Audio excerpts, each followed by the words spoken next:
In the far south of ancient Greece, beyond the bustling cities and the rocky coasts, there lay a valley that seemed almost forgotten by time.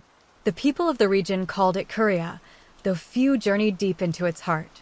The land was shaped by soft hills that rose and fell like the breath of the earth itself, each hill crowned with clusters of oaks, cypresses, and wild olive trees. In spring, the meadows came alive with blooms of violet, poppy, and asphodel, carpeting the fields in color. In summer, golden grasses swayed under the endless hum of cicadas, while the rivers ran low and lazy, their waters shining in the sunlight. This valley was a place where the mortal world touched something more eternal. When the sun dipped behind the mountains and twilight deepened into night, the sky above Curia was clear and vast, sprinkled with stars so bright they seemed close enough to pluck from the heavens. Travelers often said that the moon lingered longer in Caria than anywhere else, shining fuller and stronger, as if reluctant to leave. Among these quiet hills lived a shepherd named Endymion. He was a mortal man, young but not reckless, handsome but not proud. His life was simple. He rose with the dawn, led his sheep to the grazing slopes, and followed them as they wandered from stream to stream. Yet the simplicity of his days was filled with beauty. He noticed how the wind carried the scent of time, how the shadows of clouds rolled slowly across the meadows, how each evening the first star seemed to wink directly at him. The villagers nearby often wondered at him. "Endymion," they would say, "you are unlike other men. You do not chase after wealth, nor quarrel for honor, nor yearn for war. You walk among us as though you belong more to the hills and the sky than to the crowded streets." And perhaps they were right, for though Endymion spoke little, his heart was wide open. He greeted the rivers as friends, whispering thanks when they gave him cool water. He rested beneath the old oak trees, listening to the soft groan of their branches as though they shared secrets older than memory. And at night, when others slept, he would lie upon the grass and gaze upward, entranced by the wheel of the heavens.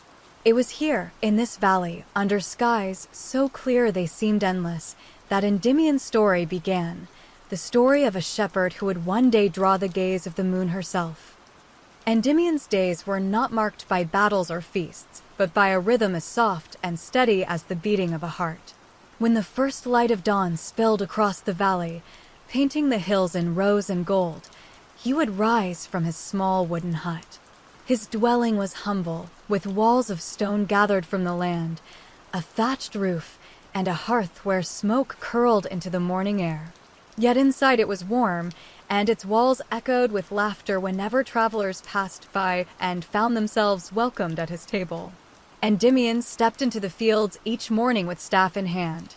His sheep, gentle and woolly, bleated as though greeting him. "Come now, little ones," he would say softly, his voice calm and patient. "The grass waits for you, and the day is young." He walked barefoot on the earth, feeling the cool dew cling to his skin. The ground itself seemed to recognize him, for flowers bent lightly under his steps, then sprang back as though pleased to have touched him. He moved with the flock along winding paths to the higher slopes. Birds stirred in the trees, filling the air with song. A shepherd's life could be lonely, but Endymion did not feel it so. He spoke often to his sheep, to the streams that trickled over stones, to the sky above that stretched vast and endless. If any had listened, they might have thought him foolish, yet the earth itself seemed to answer him in quiet ways. Once, as he guided his flock near a stream, he paused and placed his hand upon the water. "You run tirelessly," he whispered. "You give to the flowers and the fish, and you cool the throats of men and beasts alike. Thank you." The water seemed to glitter brighter in that moment, rippling as though in reply. The villagers, when they met him in the markets, often tried to draw him into talk of politics or of trade or of distant wars. But Endymion only smiled gently and said, "The world is wide, and my place is here. Why should I chase after turmoil when the hills give all that I need?" His words baffled them, for most men desired something more. But Endymion desired only peace. At night, when his flock was safe within the pens, he would lie upon the hillside and watch the heavens. The stars came slowly at first, one by one, like lanterns being lit in some distant city. Then, as the night deepened, they filled the sky in uncountable multitudes. And always, always his eyes were drawn to the moon. It hung above the valley in silver glory, casting light across the hills, and in its glow Endymion felt as though he were being watched. "Beautiful one," he murmured one night, gazing at the pale orb. "You guide the tides, you guard the travelers, you light the dreams of men. I wonder, do you ever see me, here in my valley?" And though no voice answered, he felt the moon's glow soften, as if it lingered a moment longer before drifting westward. It was the beginning of something neither shepherd nor goddess yet understood. The flock was Endymion's constant company, his closest companions beneath the turning sky. He knew each sheep by sight and by sound, the timbre of their bleats, the rhythm of their steps, the peculiar tilts of their heads when they grazed. To any stranger, they might seem alike, but to Endymion, they were a family of many personalities. There was a ram with curling horns, proud and stubborn, who always tested the fences before yielding. There was a timid ewe, her wool white as new snow, who lingered close to Endymion's side and followed him wherever he went. And there were the playful lambs, who darted across the meadow in games of chase, kicking their heels against the sky. Endymion's laughter often echoed across the valley when the lambs tumbled over one another. He would kneel, gathering the smallest in his arms, murmuring, "Steady, little one. The world is wide, but there is time to explore it." His voice soothed them, as though the very earth spoke through him. The hills themselves seemed to embrace the flock.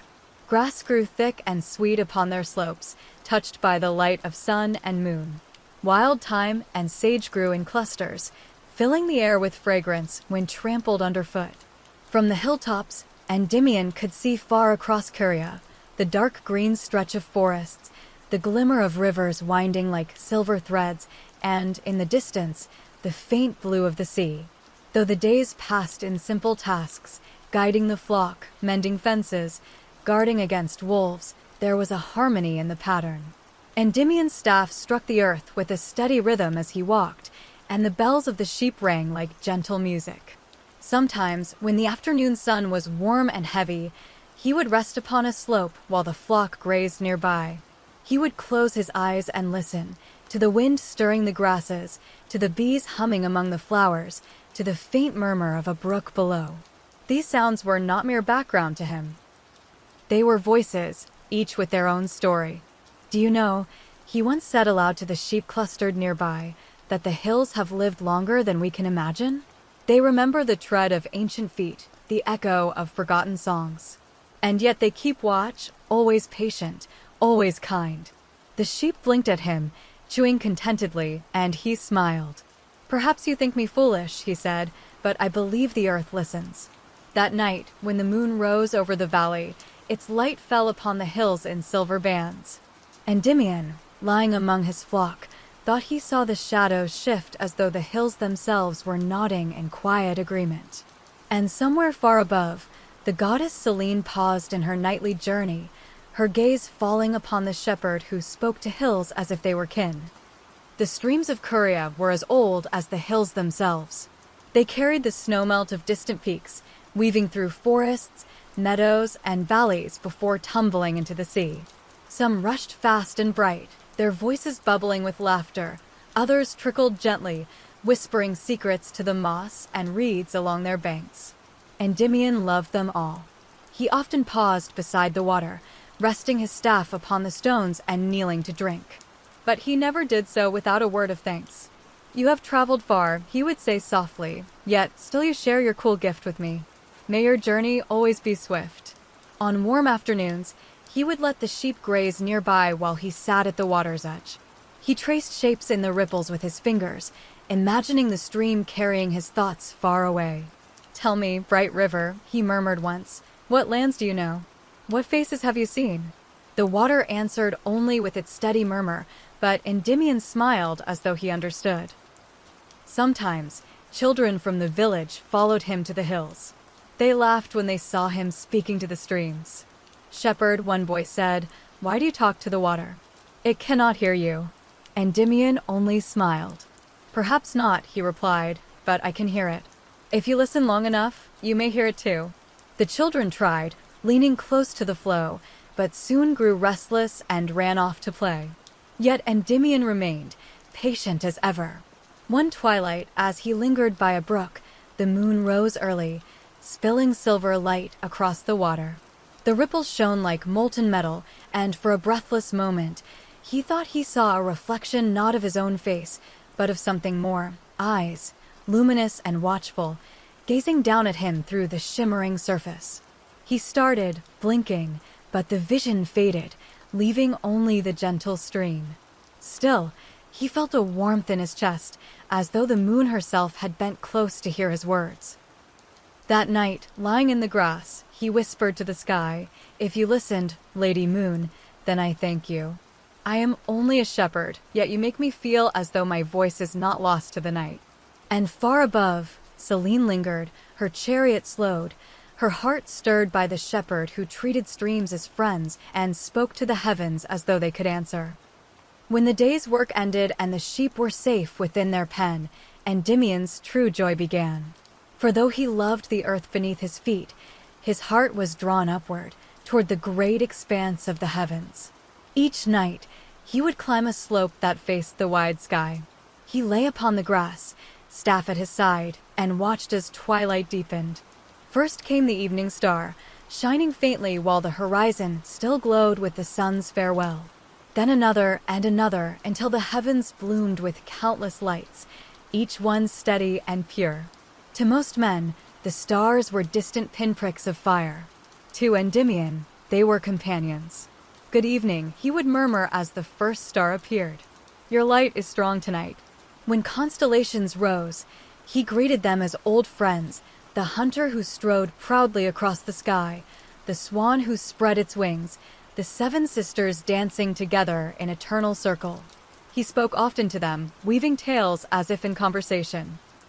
"Tell me, mighty hunter," he said once, "what quarry do you chase? Do you ever tire of the pursuit?" Or, gazing at the swan, "Do your wings never ache, carrying you endlessly across the heavens?" Though no voices answered, he felt a kind of peace, as though the stars listened silently, content in his wonder. The villagers sometimes saw him stretched upon the hillside, speaking to the night. "The shepherd is touched by madness," some whispered. But others shook their heads. "No," they said, "he is touched by something else. He sees the world more clearly than we." One night, as he watched the firmament, a strange hush fell upon the valley. The stars gleamed sharper than ever, as if leaning closer to listen. The air itself seemed to hum, and Endymion felt his heart quicken.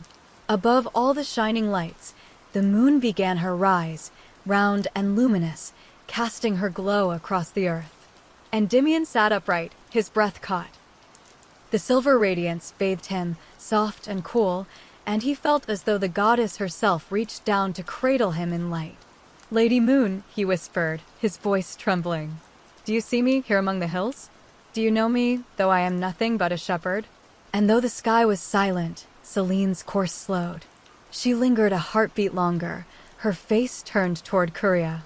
For the first time, she truly looked upon him, not as a passing mortal below, but as a soul whose voice reached her across the heavens.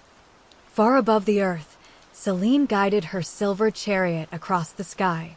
Her horses, white as winter snow, tossed their manes, and sparks of starlight leapt from their hooves.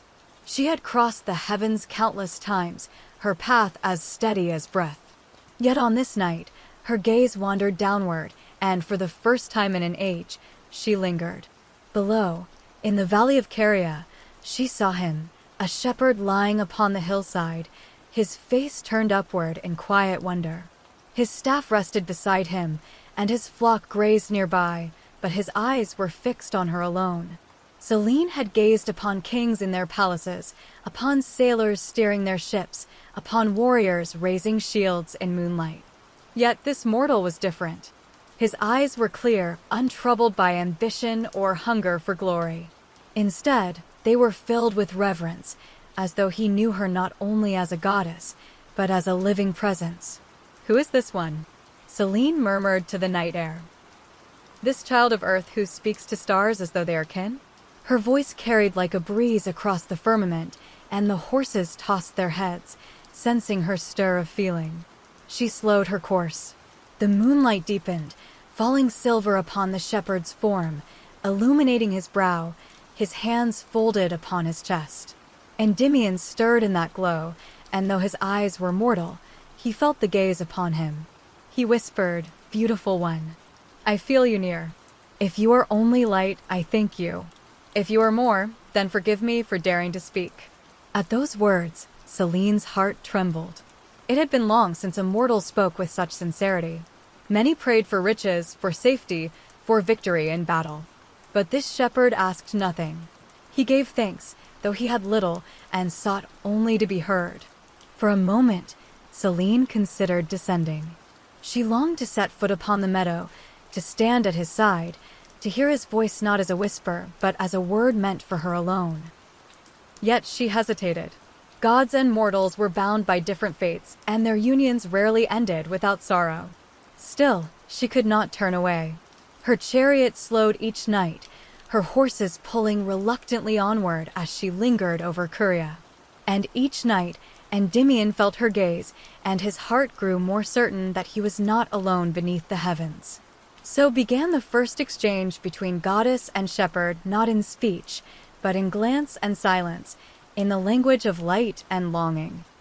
Night after night, Selene's chariot wheeled across the heavens, but in Curia the villagers began to notice something strange. The moon seemed slower there. While in other lands it passed swiftly from east to west, above their valley it lingered, hanging long in the sky as if reluctant to depart. "Strange," murmured an old woman, shading her eyes one evening as she gazed upward. "The goddess lingers above our hills. What does she see here that binds her so?" But Endymion knew, though he could not say it aloud. In his heart he felt the truth that Selene had turned her face toward him. Each night, when the silver light poured down, he stretched upon the hillside and whispered his gratitude. "Stay a little longer, Lady Moon," he said one evening as the flock settled around him. "Your light keeps the darkness from seeming so deep. With you, even silence has music." And as if answering, the moon's glow brightened. The sheep stirred, their wool gleaming like snow. The grasses bent softly in the night breeze, and Endymion's eyes shone with wonder. Selene, high above, guided her horses with a gentle hand. "Just a little longer," she told them, her voice low as a sigh. "Let me linger where the shepherd lies." The steeds obeyed, their hoofs striking sparks across the stars, but their pace slowed, circling the sky as though caught in a dream. The other gods began to notice. "Why does Selene tarry?" murmured Helios, her brother, as he prepared his own chariot of dawn. "Her course is not as it was. The night grows longer where she lingers." Yet Selene gave no answer, and her silence guarded her secret. Down below, Endymion felt her presence more strongly with each passing night. He spoke to her more boldly now, though always with humility. "If you truly see me," he whispered, "know that your light has made my valley holy. Whatever burdens I carry by day, they fade beneath your gaze." The bond between goddess and shepherd deepened, though no hand yet touched, no word yet passed between them. It was a love born first of distance, of watchfulness, of a light that paused in its eternal course to fall upon a single mortal heart. And though Endymion knew not where this path might lead, he welcomed it. For already his dreams were filled with silver light, and within them, he felt himself no longer alone. Night had settled fully upon the valley, and the sheep were curled in the pens, breathing softly. Endymion lay upon the hillside, eyes closed, yet sleep did not immediately claim him. Instead, he drifted into a world between waking and dreaming, where the silver light of the moon seemed to pour into his chest like liquid. In his dreams, he walked through a meadow he had never seen before. The grasses glimmered with a soft, otherworldly light, and flowers of colors unknown swayed gently under a sky painted with moving stars. Somewhere beyond, a voice, gentle and melodious, whispered through the air. It spoke without words, filling his mind with warmth and calm. "I am near," he thought, though he did not know who spoke. "I am seen, and I am safe." The dream seemed endless, folding over itself like waves upon the shore, yet it carried no fear, no urgency, only peace, and a strange feeling of being held, of being watched with care. By morning, he awoke still bathed in the lingering impression of that light, and the valley seemed touched by it. Even the dew on the grass gleamed more brightly, and the streams babbled with a clarity that seemed almost musical. The shepherd felt as though the night had gifted him a secret. And though he did not understand the source, he knew it was something beyond the ordinary world, a gift from the heavens themselves. Far above, Selene's heart stirred with an unfamiliar feeling. She had watched mortals for centuries, their hopes, their fears, their fleeting joys, but none had drawn her attention like this shepherd who spoke to streams, to stars, and to the night itself. She lingered night after night, circling the valley in silver light, her horses pacing more slowly, her chariot seeming almost reluctant to continue. "Why does he touch me so?" she whispered to the wind, which carried her words across the sky. "Why does this mortal, so small, command my gaze when kings and warriors cannot?" Her presence in the heavens became more vivid as her longing grew. The moonlight fell heavier upon the hillside, and sometimes, just for a moment, it seemed to bend, reaching lower toward him, almost as if trying to touch his brow. Other gods began to murmur. "Selene tarries," said one, "and the night itself seems different." But she answered nothing, for even immortals could feel helpless in the face of a heart that desired, quietly but persistently, what it could not yet claim. Below, Endymion felt it too. In the stillness of the night, he would murmur into the darkness, "I do not know you, yet I feel you. I do not see you, yet I am not alone." And far above, Selene's light lingered, soft and steady, as though she had finally found a reason to pause her endless journey. The valley of Caria held its breath each night as darkness fell. The hills softened under the moon's gentle gaze, and shadows stretched long across the grass, weaving patterns like whispered secrets. Even the streams seemed to hush, their rippling waters slowing as if to listen. Endymion lay upon the hillside, arms folded beneath his head, the flock gathered close, their warmth pressing against the chill of night. He gazed upward, and the moon hung heavy and luminous above him, larger than it had ever appeared. Its glow spilled silver across the meadow, bathing the sheep, the stones, and the wildflowers in a gentle, serene light. Endymion's heart swelled with quiet awe. "So beautiful," he whispered. "It feels as if the world itself has paused just to show me this." And perhaps it had. For far above, Selene's chariot slowed, her horses' hoofs striking sparks across the starry night. She leaned forward, eyes fixed upon the mortal who spoke to the heavens as though he were already one of them. "You do not know how long I have watched," she murmured softly. "You do not know what it is to stir my heart, yet you have." The shepherd sensed her presence even without understanding why. "If you are there," he whispered, "then I thank you. I do not know your name, yet your light comforts me more than any warmth of fire." The air itself seemed to shimmer with her answer, a subtle embrace that made his chest feel lighter, his dream softer, and his soul calmer. For hours, the valley remained still. The trees whispered in a gentle breeze, the streams murmured quietly, and the moon hung low, tilting closer, lingering in a way that seemed almost conscious. Endymion drifted between waking and sleep, a sense of wonder mingling with profound calm, as though the night itself were a living, breathing presence. And above it all, Selene's longing grew deeper. She wished to descend, to meet him, to hear his voice directly, yet she feared the laws of gods and mortals. Still, she could not tear her gaze away, and her heart, immortal though it was, beat faster at the thought of the shepherd bathed in her silver glow. Selene had watched him for many nights now, and with each passing hour, her desire to bridge the distance grew stronger. She leaned upon the rim of her chariot, the cool wind of the heavens lifting her pale hair, her eyes fixed upon the valley far below.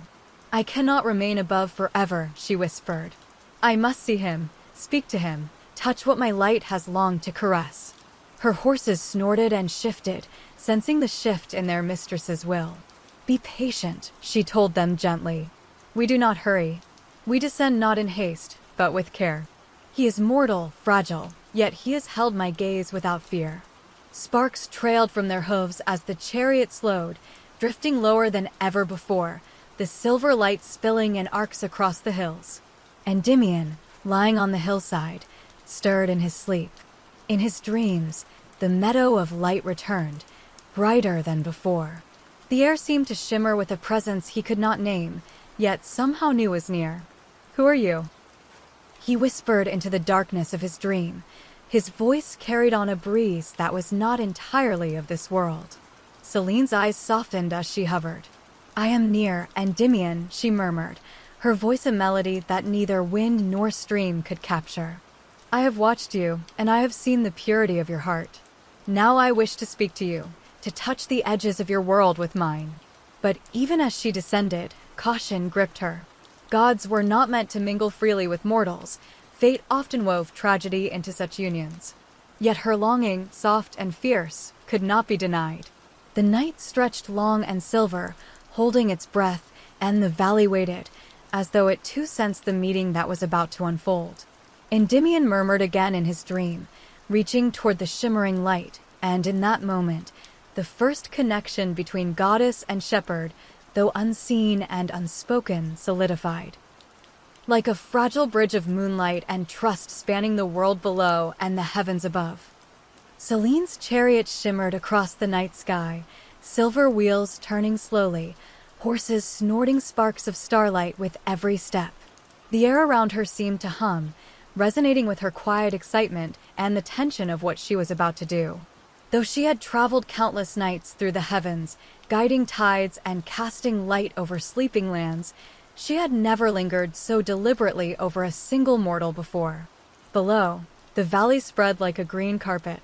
Streams mirrored the moon's brilliance, and the hills rolled gently toward the horizon. The flocks nestled into the grass, oblivious to the goddess above.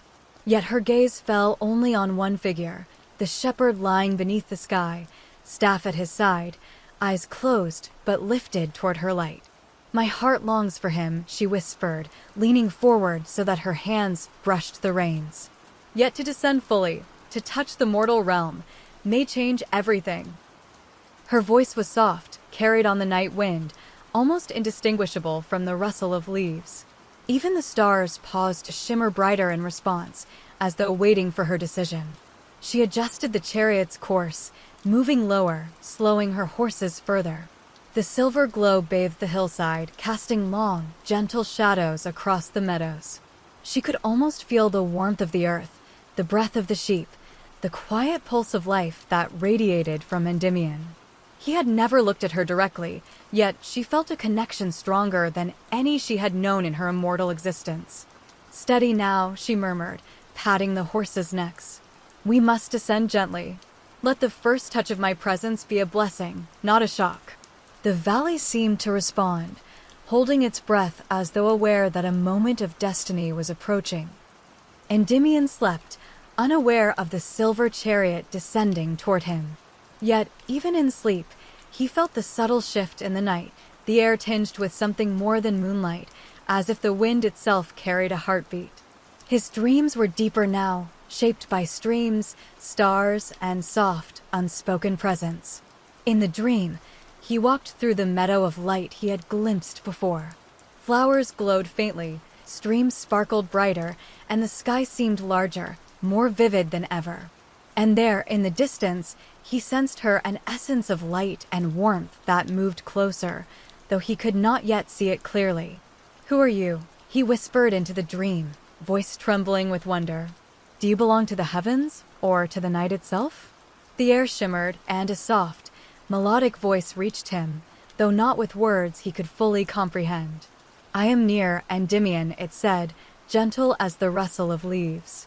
"I have watched you, and now I come closer. Do not fear me. I bring only light." Even in his mortal sleep, he reached toward the radiance. His fingers brushed at nothing yet felt everything, as though some invisible thread connected him to the source of the light. The moon above tilted, bathing him entirely in silver, soft and serene, and he stirred slightly, breathing in the cool glow of her presence. Selene's heart ached with a strange, mortal longing.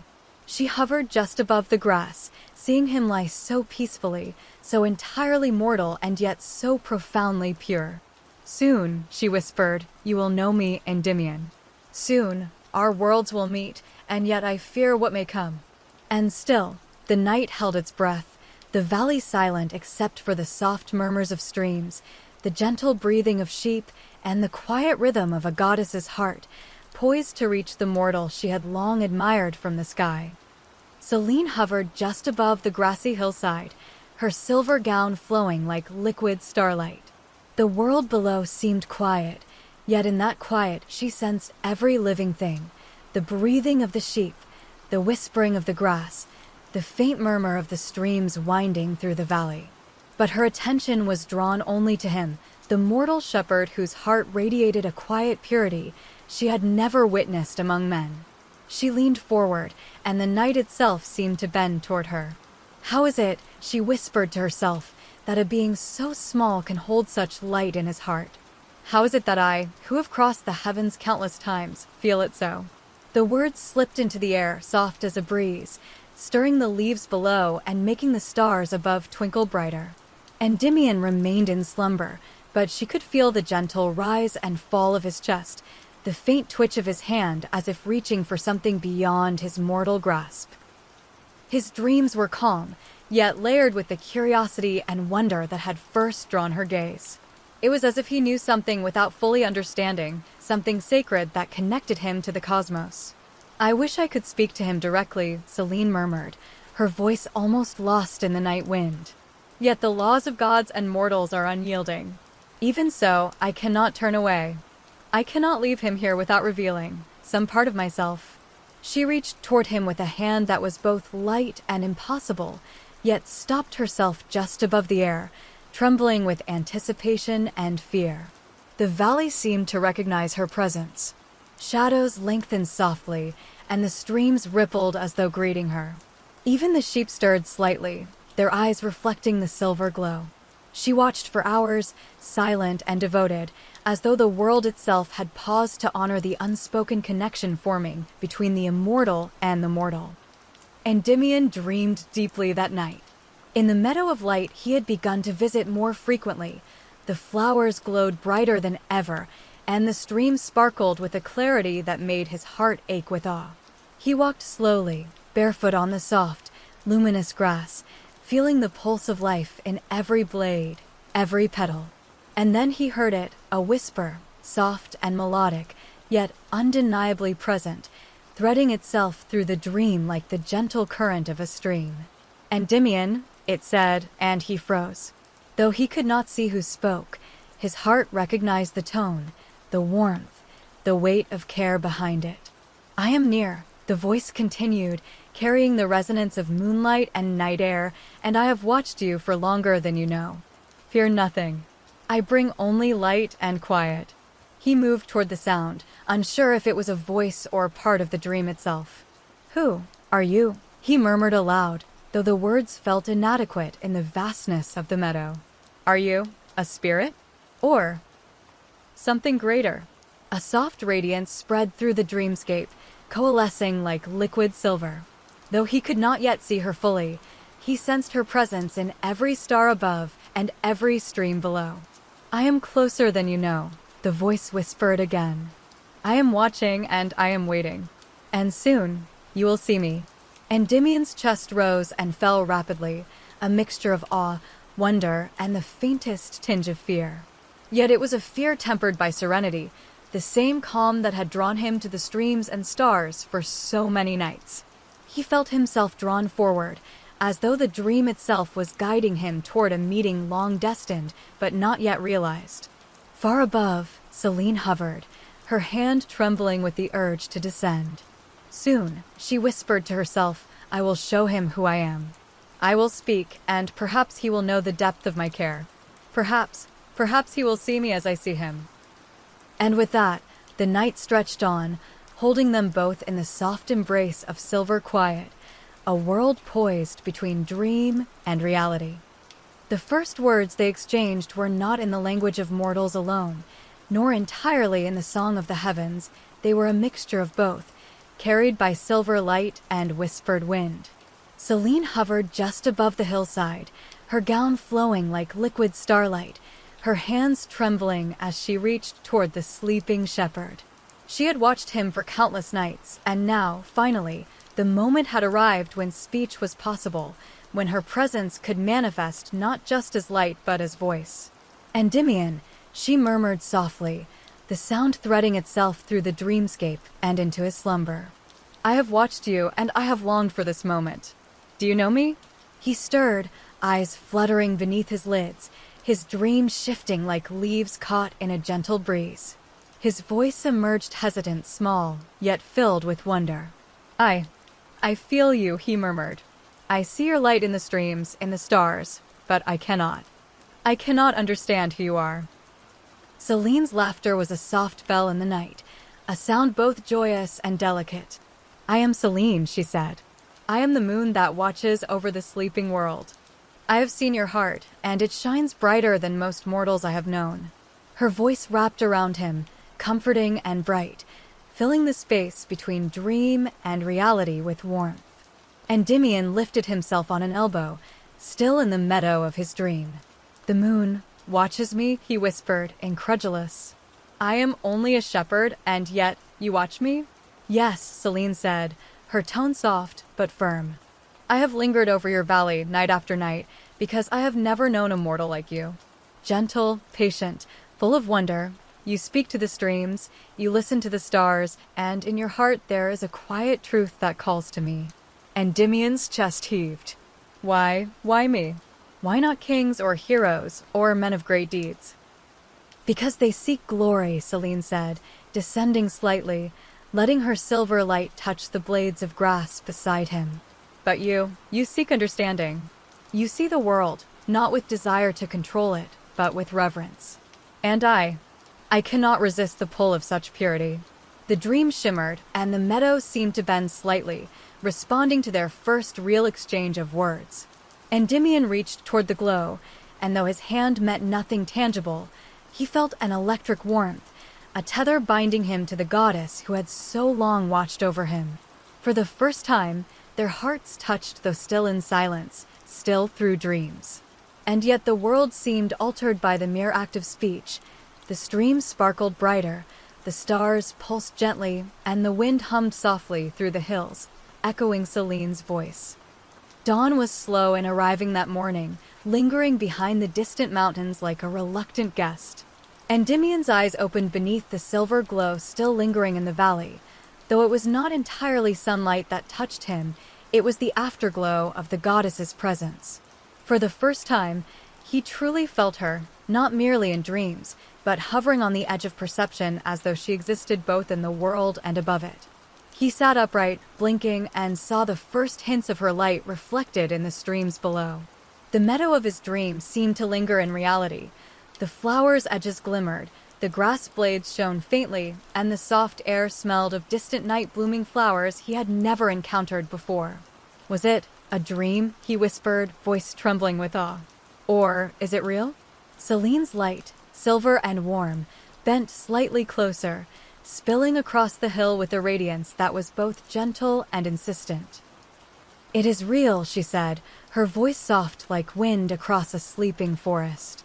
"But it is also delicate. Do not fear it. I am here, and yet I am bound by both the heavens and the world below. Still, you have seen me. You have felt me. And that is our first step." Endymion's heart raced.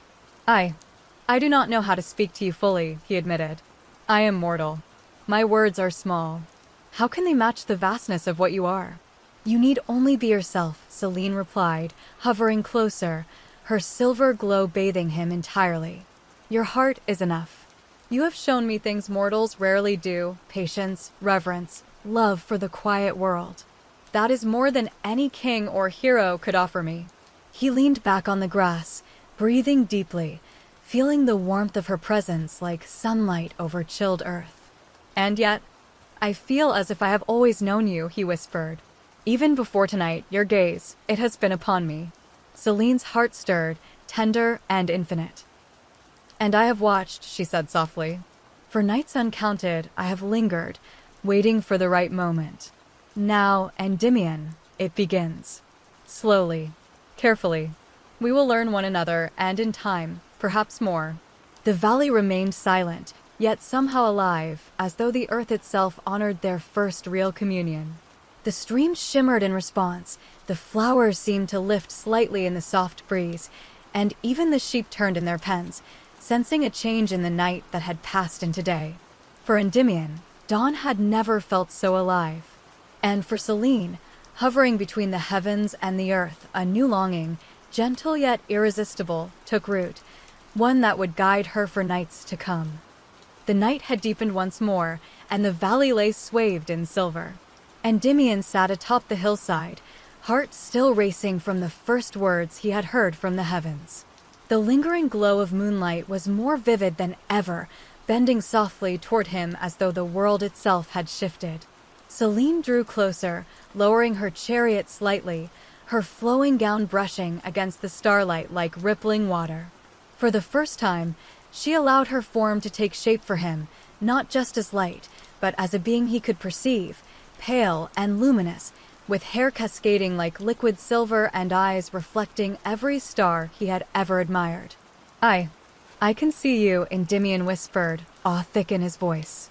You are more beautiful than I could have imagined." The moon itself could not shine so fully. Selene smiled softly, a movement so delicate it seemed to ripple through the night air. "And yet I am only myself," she said. "I am Selene, guardian of night, guide of tides, watcher of mortals. But tonight, Endymion, I am here for you, for no other." He swallowed, feeling both reverence and longing stir together like a quiet storm in his chest. I do not know what to say," he admitted, gesturing helplessly at the silver glow. "I am but a shepherd. My words are small, my hands empty. How can I speak to something so vast?" "You speak with your heart," Selene replied. "You have already shown me everything I need to know. In your kindness, in your patience, in the way you see the world, you have told me more than words could ever carry." She leaned slightly closer, the faintest warmth radiating from her presence, brushing against the air of the hillside. Endymion's wonder deepened. "Then, what do we do now? You are a goddess. I am only a man. How can our worlds meet without breaking either one?" Selene hesitated, eyes glimmering like distant stars. Carefully, she said, "Step by step, with patience. You will learn me, and I will learn you. And in time, we may find a way to bridge the distance that lies between the mortal and the divine." The valley seemed to hold its breath, the streams reflecting her light, the grasses bowing gently in the soft night wind. For the first time, the barrier between heaven and earth felt thin, delicate, and full of promise. Endymion remained on the hillside, staring at her as if he were witnessing a miracle he had always known in his heart was possible. His mind spun with questions, yet none of them felt urgent enough to break the calm magic of the night. Instead, he simply breathed, feeling the world shimmer with her presence.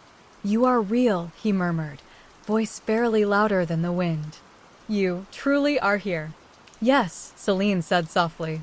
"And you're here too, as you always have been. Your life, small and humble though it may be, has drawn me more than the kingdoms of men, more than their battles or their gold." Endymion laughed softly, almost in disbelief. I cannot believe this. I tend sheep, speak to streams, and yet you have noticed me. You linger above my valley every night. Why?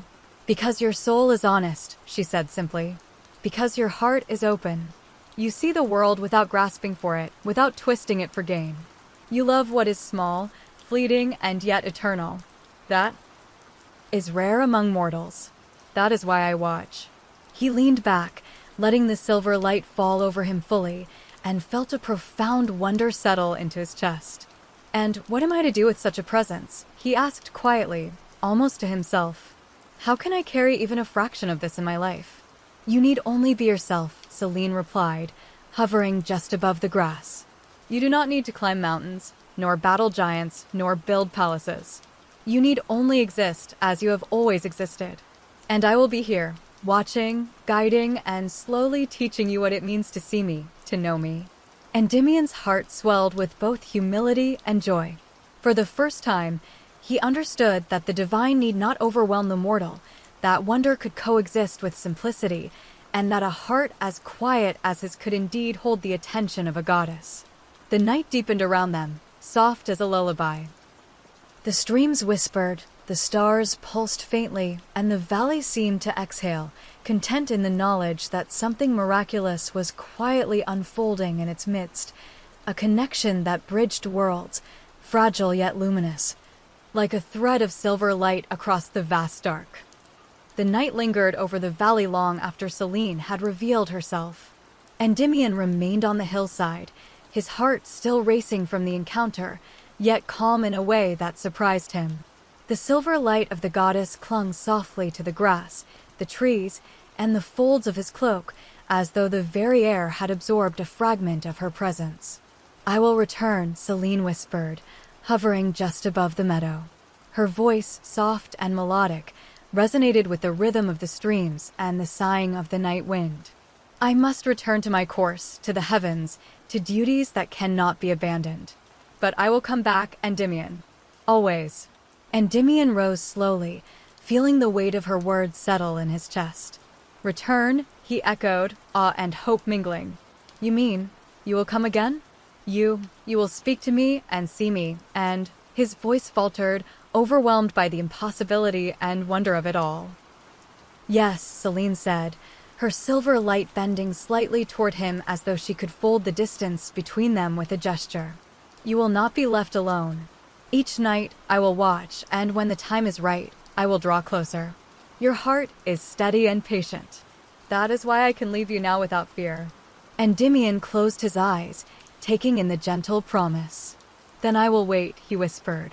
"Though the nights may be long, though the stars may fade behind the dawn, I will wait. I have nothing but this valley, these hills, these sheep, yet for you I will wait." Selene's gaze softened, and a faint smile curved her lips. "That patience, Endymion, it is rare among mortals. It is why you are worthy of this gift. Remember, even when I am gone, I am never far. The moon watches always, even when it travels across the sky." With a final glimmer of light, her chariot began to rise, the horses lifting her higher into the night. Yet her glow lingered over the valley, wrapping Endymion in a warmth that spoke of devotion, constancy, and the quiet magic of a connection that transcended worlds. As the first hints of dawn touched the horizon, Endymion sank to his knees, head bowed, feeling both the absence and the presence of the goddess. "I will keep watch," he whispered to the wind. "And I will remember. Always." The following nights were a delicate dance between mortal and divine. Selene would linger above the valley, moving her chariot closer and closer, yet never fully touching the earth. Endymion waited upon the hillside, his heart attuned to her presence. Sometimes they spoke through the silver glow, sharing thoughts without fully crossing the boundary between worlds. "I saw the first frost tonight," Endymion murmured one evening, speaking to the light itself. "The grass shivered under the cold, yet it was beautiful. The world is full of small wonders." Selene's voice floated gently down to him, warm and melodic. "I saw it too, Endymion. And I saw you standing among the sheep, still and patient, watching as if you alone understood its secret. You notice what others miss, and that is why I linger." In these nights of secret meeting, they learned each other in quiet ways. Endymion would describe the hills, the streams, the flight of birds, the songs of distant crickets. Selene would reply with tales of the heavens, the tides, the stars, and the patterns of clouds that traveled across the far reaches of the sky. One night, she lingered longer than usual, the chariot's silver wheels brushing lightly against the mist that rose from the valley. "You speak to the streams and to the stars," she said softly, "and now I see you speak to me without fear. That courage, that heart, it humbles even a goddess." Endymion smiled faintly, the glow of her presence reflecting in his eyes. "It is easy to speak to you," he said quietly. "Though you are vast and bright, I feel as though you are near enough to touch. And yet, you are patient. You wait, and in waiting, you teach me something I have never known, the patience to hold wonder without grasping it. The valley seemed to embrace their secret, holding the streams still, letting the grasses sway gently, and wrapping the hills in a blanket of silver light. Night after night, this silent companionship grew. The shepherd and the goddess shared glances, whispers, and quiet understanding, slowly weaving a bond that transcended mortal limits, a connection neither fully physical nor entirely ethereal, but perfectly real in the hearts of both. Even the villagers noticed subtle changes. The stream sparkled more brightly, the air smelled sweeter, and the hills seemed calmer than ever before. But no one knew why, and Endymion did not tell. This magic, delicate and sacred, was theirs alone, hidden in the folds of night and silver light. As the night stretched on, Endymion discovered a new way to reach Selene, not through words alone, but through song. The valley itself seemed to respond when he hummed or sang, his voice soft but full of reverence, echoing against the hills and flowing into the streams. The sheep would pause mid-graze, ears pricked, as if understanding the magic woven into his melody. He did not know where the song came from. It seemed to rise from his heart, spilling into the night like a gentle river.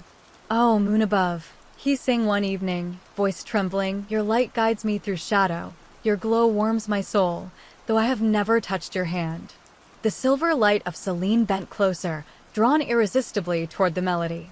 "You sing," she whispered softly, her voice riding the wind, "and I hear your heart as clearly as if you spoke with words. Each note, each pause, it speaks of your soul." Endymion closed his eyes, letting the hills carry the tune. He imagined the streams bending toward him, the grass swaying in rhythm, and the stars blinking in time with his pulse.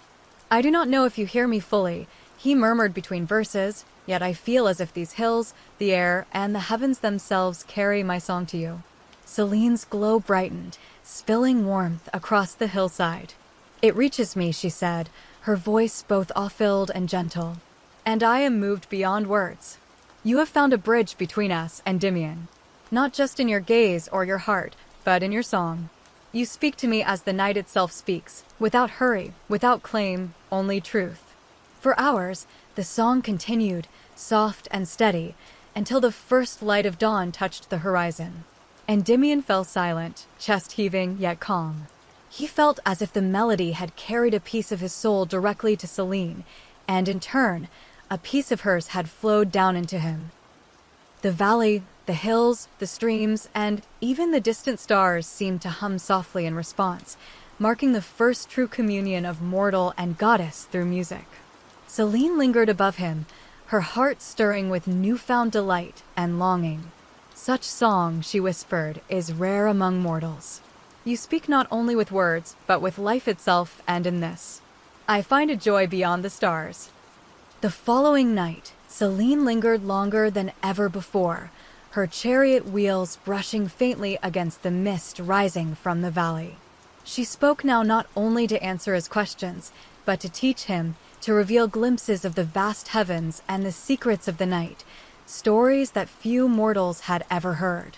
"See," she said softly, pointing with a delicate hand that left trails of silver light, "beyond these hills, the stars travel in paths older than memory.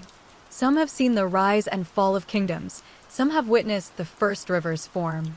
Each is a story, a witness to the passage of time." Endymion listened, wide-eyed, leaning against his staff. I have never thought of them this way," he said. "I saw only points of light. Now, they're alive, they move, they remember." "Yes," Selene said, tilting her head. "And if you watch long enough, if you listen as you do to the streams, you can hear their voices in the silence.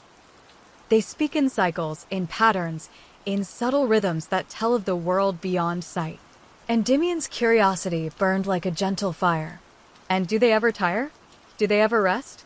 "The heavens do not tire," Selene replied, her gaze far-reaching, distant yet warm.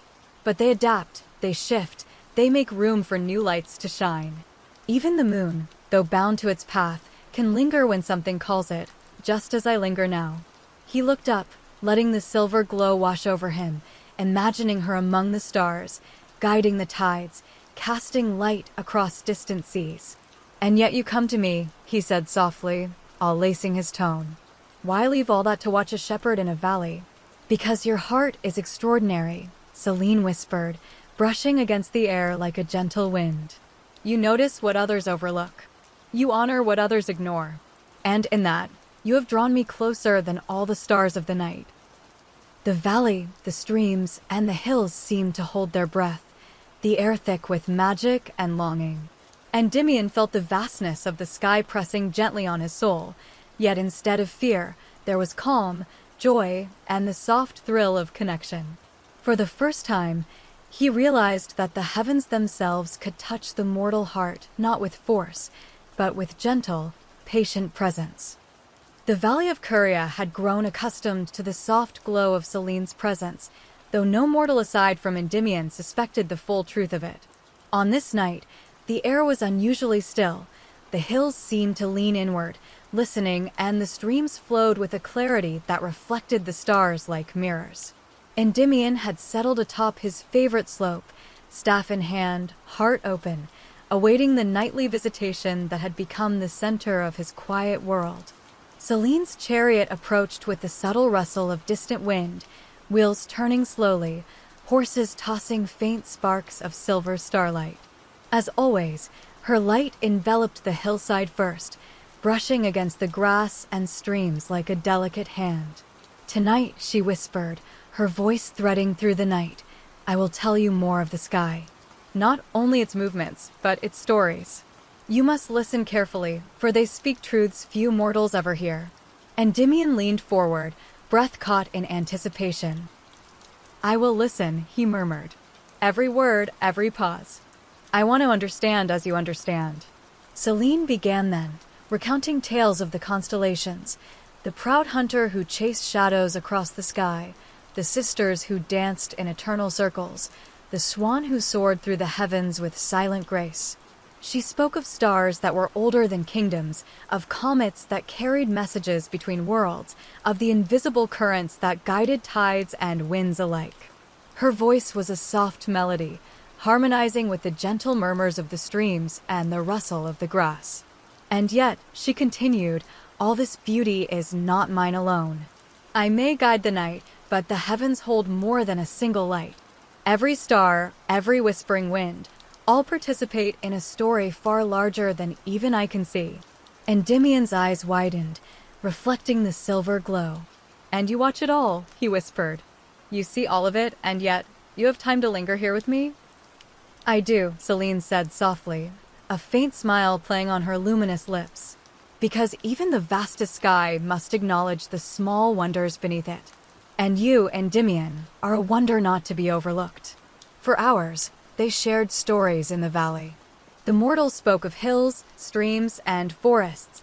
Selene spoke of stars, moons, and tides.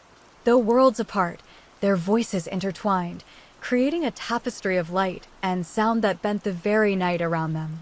And in that exchange, a bridge between mortal and divine was strengthened, subtle yet unbreakable. The next evening, the valley was alive with anticipation, though only Endymion felt it consciously. He climbed the slope, noting the faint sparkle in the streams and the subtle shimmer across the grass.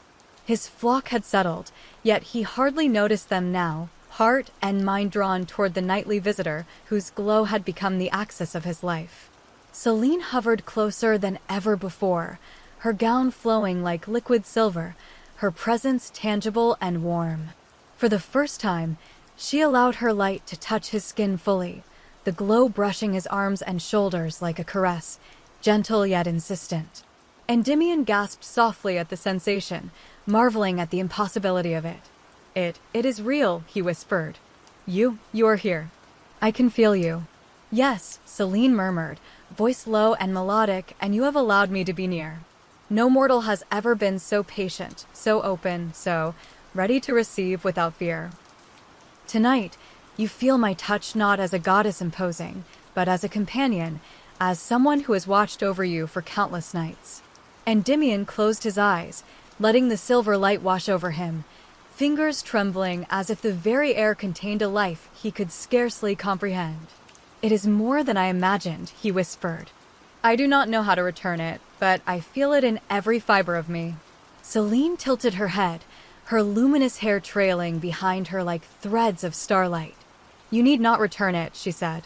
"Your heart, your soul, your quiet presence, that is already enough. I touch you not to claim, but to honor. And in honoring you, I honor the world you love so deeply." For a long while, they remained in silence, the moonlight wrapping Endymion like a protective cocoon. The streams glimmered in response, the grass swayed gently, and even the distant hills seemed to lean toward them. A bond, delicate yet profound, had begun to solidify.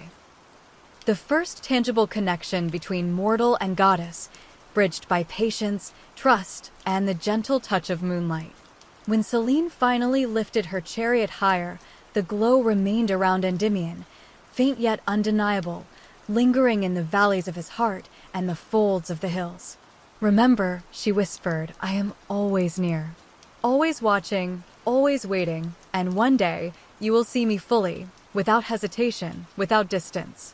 Endymion exhaled, heart full, mind alight with wonder. "I will wait," he said softly, "and I will be ready." The nights grew longer in Endymion's heart, though the days passed like the slow drift of clouds over the valley. He found himself gazing upward even in daylight, seeking the faintest trace of Selene's glow, imagining the silver trails her chariot had left behind.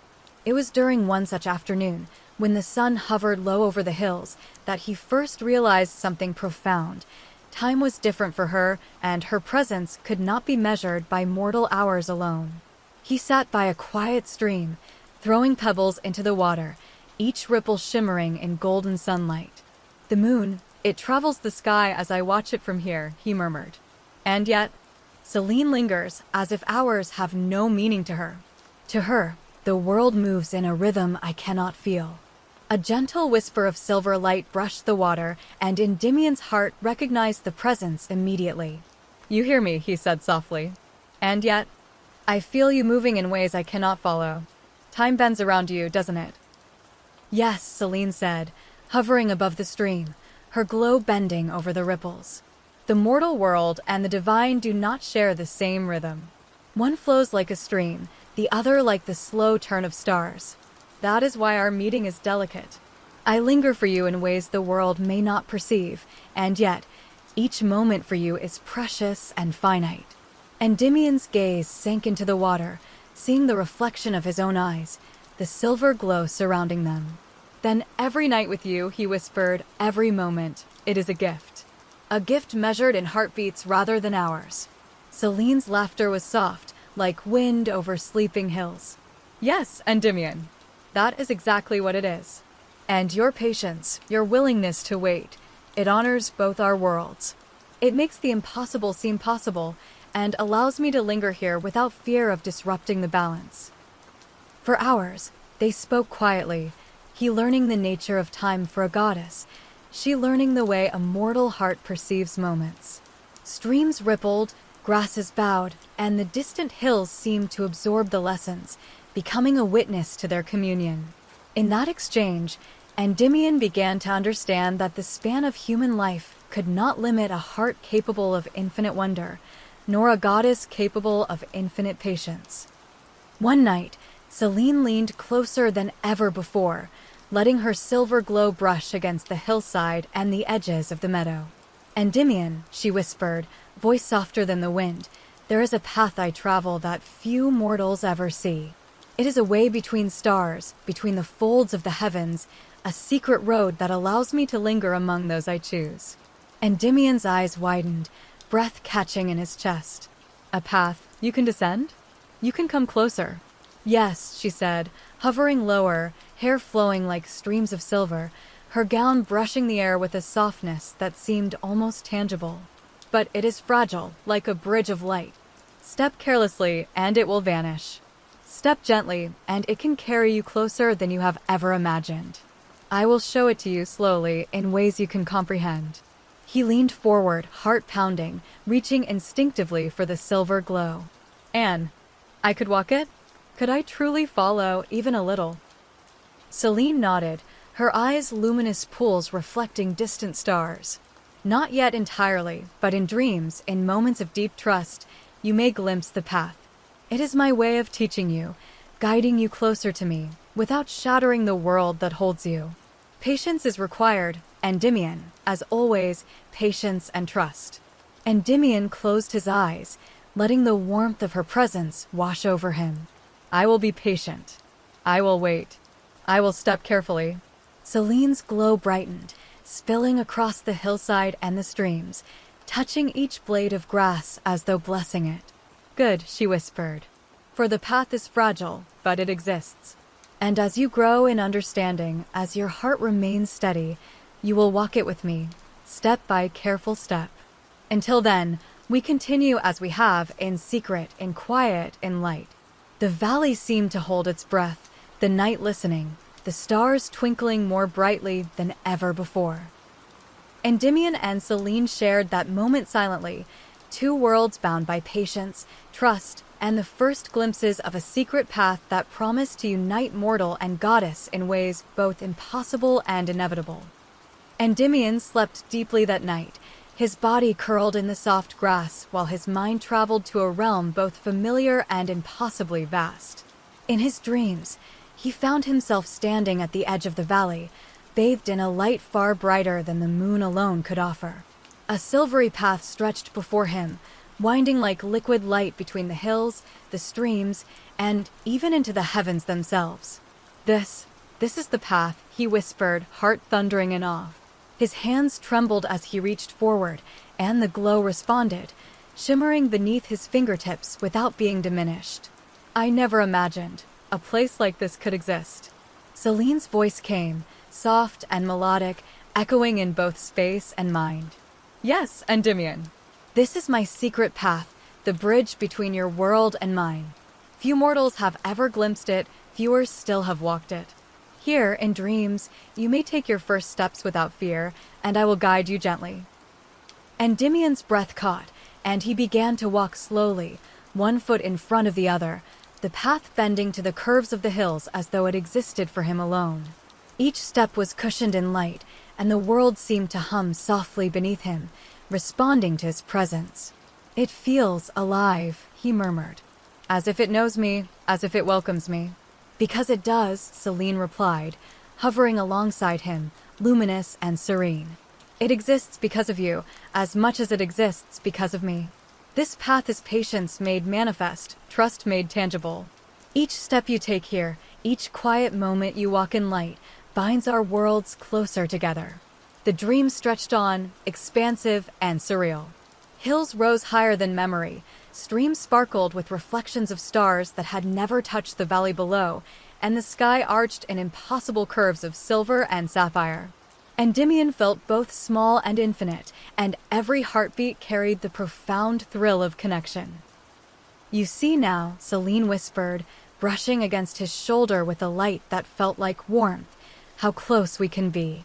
Though the mortal world waits, and though time measures differently for us, this path exists for you to learn, to grow, and to prepare for when we may meet fully, without distance, without pause, without fear. Endymion nodded slowly, feeling the weight and wonder of her words settle deep into his chest. I will walk it, he said softly. Every night, in dreams or waking thought, I will walk it. And I will remember each step. Selene's glow brightened, spilling across the dreamscape like sunlight reflected in silver waters. Good, she said. And each step will bring us closer. Patience, Endymion. Trust. And the night itself will guide you. In the following nights, Selene's presence became more deliberate, more palpable, as she guided Endymion not only with light but with subtle signs. Streams shimmered in unusual patterns, shadows shifted to point him toward safe paths, and the silver light of the moon seemed to linger longer wherever he walked. He began to notice small miracles in the valley that coincided with her glow, flowers that bloomed in impossible colors, deer that paused respectfully at the edge of the meadow, and even the wind itself carrying faint melodic whispers. One night, as Endymion rested against the hillside, Selene's voice threaded softly through the air. "Walk slowly, Endymion," she said. "Do not rush, do not fear, and do not question. Let your heart guide you, and the night will illuminate the way." He closed his eyes and let the silver light wash over him, feeling warmth travel along his arms and shoulders. I feel it," he whispered. "Not only your presence, but the valley, the streams. Everything is alive with you." "Yes," she said, hovering just above the grass, her glow bending around him like a protective veil. "You are learning to see the world as I see it. Every creature, every leaf, every ripple carries a story. And in recognizing them, you recognize me." Endymion's eyes opened, and he felt an overwhelming gratitude. "Then I will watch," he said softly. "I will observe everything, listen to everything, so I may walk the path you have shown me. I will honor you."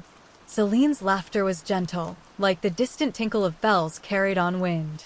"You honor more than me," she said. "You honor the night, the heavens, and the quiet wonders of the world. That is why I linger for you.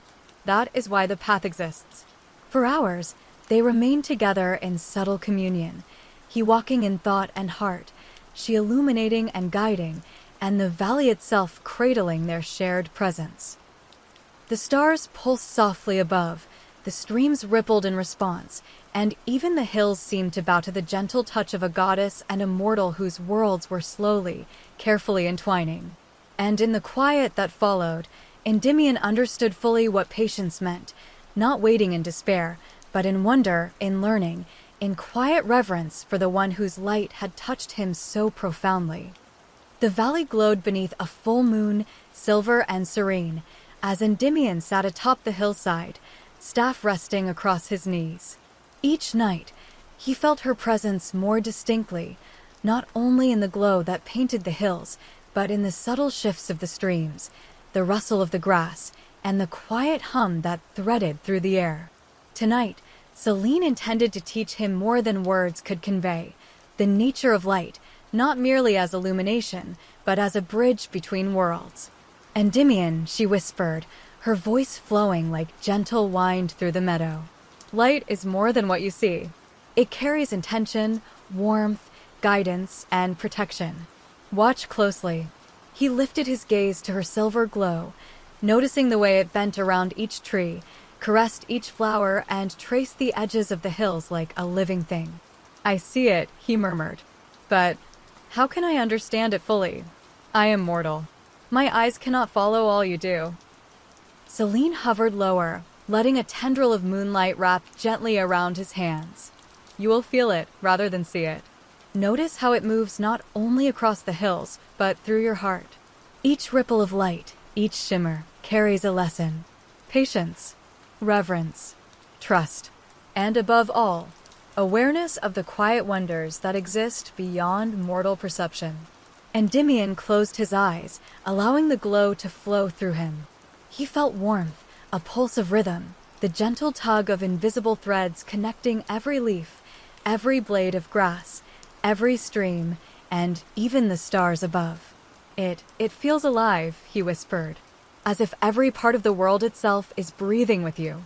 "Yes," Selene said softly, descending slightly so her presence hovered directly above him. "And that is why I linger. Light is not only guidance for the body, but illumination for the soul. Walk through your days carrying this light quietly, letting it touch all you encounter. And in return, it will carry you closer to me." For hours, Endymion sat, absorbing the lesson. Streams shimmered brighter under her guidance, the flowers seemed to bend toward the glow, and the hills exhaled with a softness that only a divine presence could inspire. By the time dawn approached, he felt as if he had glimpsed a truth that mortals rarely encountered, that the world was alive with unseen currents of magic, patience, and quiet love, all tied to the luminous hands of a goddess who had chosen to linger for him. That night, the valley held its breath, aware of the sacredness about to unfold. Endymion stood atop the slope, chest rising and falling in anticipation, as Selene descended lower than ever before. Her chariot wheels shimmered against the night, and the silver glow that trailed her formed a halo around the hillside, brushing each blade of grass, each ripple of water, with the softest caress. Endymion began, voice trembling. I have waited for this moment, though I could not have known it would come. And now, you are here, not above me, but near. I can feel you. Selene's luminous form bent closer, a gentle warmth radiating from her being. Yes, she whispered, and you have shown patience, reverence, and courage beyond measure. Tonight, I allow you to feel what mortals rarely touch, the embrace of the divine, not in force, but in gentle presence. Slowly, the silver light wrapped around Endymion, brushing against his shoulders and arms like a caress of wind and warmth combined. His heart thumped wildly, yet the sensation was calming, soothing, a gentle communion rather than a claim. It is overwhelming, he whispered, eyes closing, and yet perfect. I feel as if the world itself is holding me with you. Selene tilted her head, letting the glow pool around his face, soft and protective.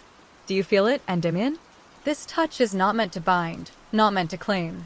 It is to honor, to bridge worlds, to let you know that the patience, trust, and reverence you have shown have been noticed. And in this embrace, our connection deepens, becoming tangible, delicate, and eternal.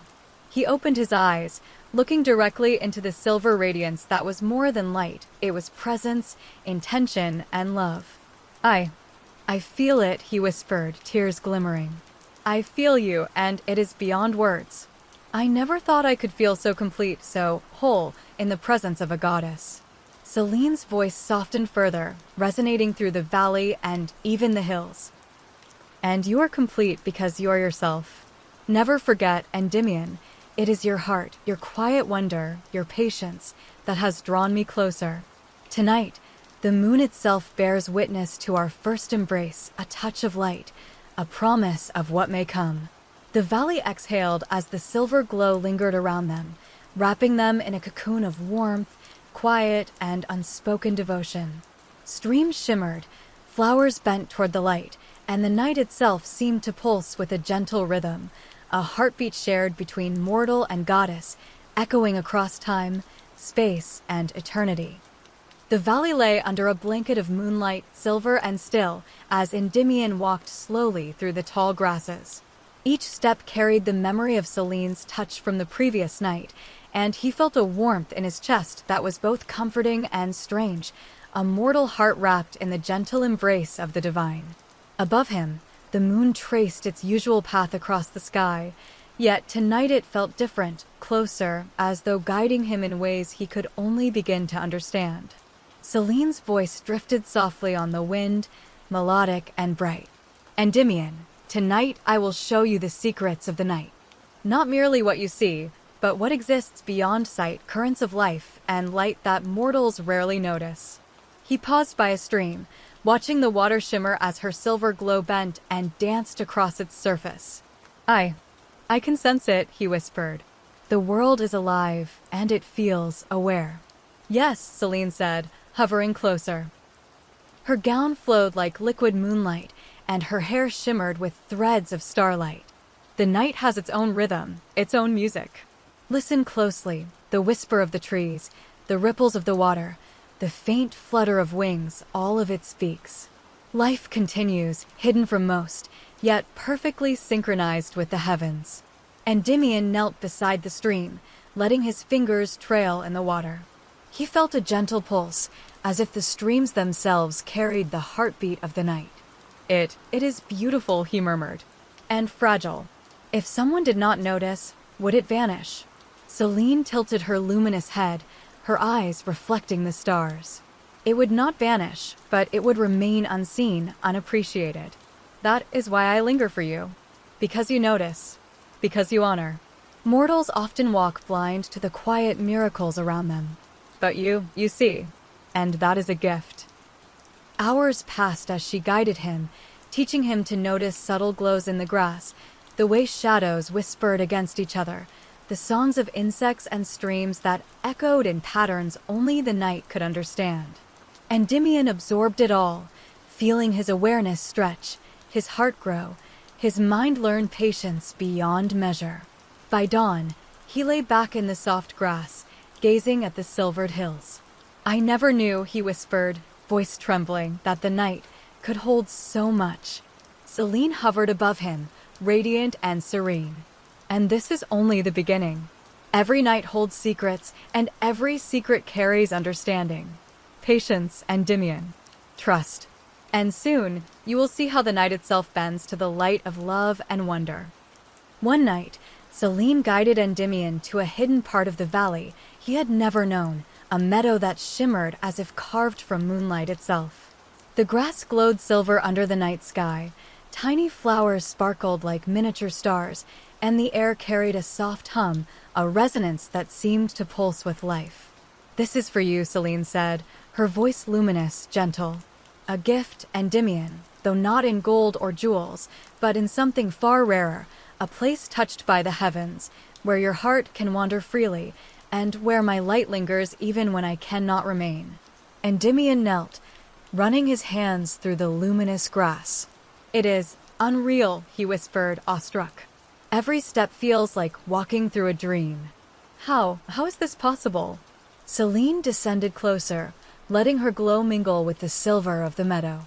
"Because it is created for patience, for wonder, for hearts that observe the world without haste or greed. You have proven yourself capable of seeing beauty in what others overlook. This meadow exists because you are worthy of such a gift." He rose, heart racing, letting the soft light brush his face. "And I can return here." "Yes," she said, hovering just above him, radiance flowing like liquid silver. "Whenever you seek guidance, whenever you wish to learn patience or understand the night, this meadow will welcome you. But remember, it is delicate, tied to the rhythm of my light and your heart. Care for it, cherish it, and it will flourish as it has tonight." Endymion moved through the meadow, each step sending tiny ripples of silver across the grass. Flowers leaned toward him, streams shimmered brighter, and the night air itself seemed to hum with approval. "I will honor it," he whispered, voice thick with emotion. "I will guard it as if it were part of my soul, because it feels as if it is." Selene smiled, her light bathing him completely. "It is part of your soul, Endymion, and in caring for it, you care for me, for the night, and for the quiet wonders that dwell in the world. You have learned much, and yet there is still more to see, more to feel, more to understand." The valley, the streams, and the silvered meadow seemed to pulse with life, bearing witness to the first gift a goddess had offered a mortal, not a possession, but a space of pure connection, patience, and reverence, where love could begin to grow quietly, steadily, and eternally. The Silver Meadow became Endymion's sanctuary, a place where time seemed to bend and the whispers of the night could be heard clearly. On this night, Selene hovered above, her radiant glow soft and steady, as though the moon itself had descended to observe her favorite mortal.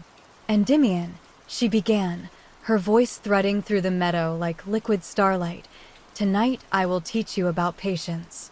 Not as a word, nor as a fleeting thought, but as a living, breathing presence that shapes both the world and the heart." Endymion settled on the luminous grass, the soft hum of the meadow wrapping around him. "I will listen," he whispered. "I have already learned much yet. I feel there is more to understand." Selene lowered herself closer, her silver hair brushing the tips of the grass, making them sparkle. Patience is not simply waiting. It is observing, feeling, and responding without haste. It is learning to see the small miracles that often go unnoticed, to hold wonder in your heart without grasping it too tightly, and to understand that the greatest truths are revealed in their own time.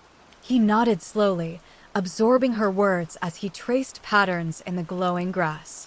"And how does one measure it? How do I know I am patient enough?" "Patience is not measured in hours or days," Selene said, her eyes reflecting the night sky. "It is measured in heartbeats, in quiet moments of understanding, in the ability to remain steady when the world rushes past you. Each night you wait, each night you honor the flow of light and life around you. That is patience. And you have already shown it, Endymion." The streams nearby shimmered in response, carrying reflections of the stars above. Endymion closed his eyes, feeling the gentle pulse of the night. I think I understand," he whispered. "It is not passive. It is active. It is seeing, feeling and trusting that all unfolds in the right moment. Yes, Selene said, her light wrapping around him like a protective cloak. And that understanding is the bridge that allows us to meet slowly, carefully, and without fear. Remember this always. Patience shapes hearts, guides actions, and allows love to grow without haste or harm. Hours passed, the stars pulsing softly, streams rippling gently, and the meadow glowing brighter than ever. Endymion felt the truth of her words settle deep into his soul. He understood now that patience was not merely waiting for Selene, but learning to see the night, the world, and himself more fully, an eternal lesson in both humility and wonder. The following night, the air was thick with quiet anticipation. Endymion climbed the slope to the Silver Meadow, his heart attuned to the rhythm of the streams and the faint hum of the glowing grass. He knew, as surely as he breathed, that Selene would arrive. She descended slowly, radiant and ethereal, her light brushing against the tips of the flowers and the edges of the streams. "Endymion," she said softly, voice like wind through a quiet forest, "tonight, I will share a secret with you. Something few mortals ever know, and something that has remained hidden in the heavens for countless ages." Endymion's breath caught. "A secret?" he whispered. "From you." "Yes," Selene replied, hovering closer. Her glow wrapped around him in gentle waves, warmth mingling with silver light. "This secret is the nature of the moon itself. Though I appear constant, though I guide tides and watch over the sleeping world, I am always in motion. I am never fully at rest. My light shifts, my path curves, and yet I endure. And so must the heart that wishes to walk with me." He listened, rapt, feeling the pulse of her words flow into him. "And this is why you linger for me," he said softly. "Because my heart, though mortal, can follow if I am patient?" "Exactly," Selene whispered. "You must learn to move with the rhythm of the night, to understand that even the brightest light requires time to unfold fully. And now, I give you the secret, Endymion, because you are ready. You have shown trust, patience, and reverence. These are the keys to our connection."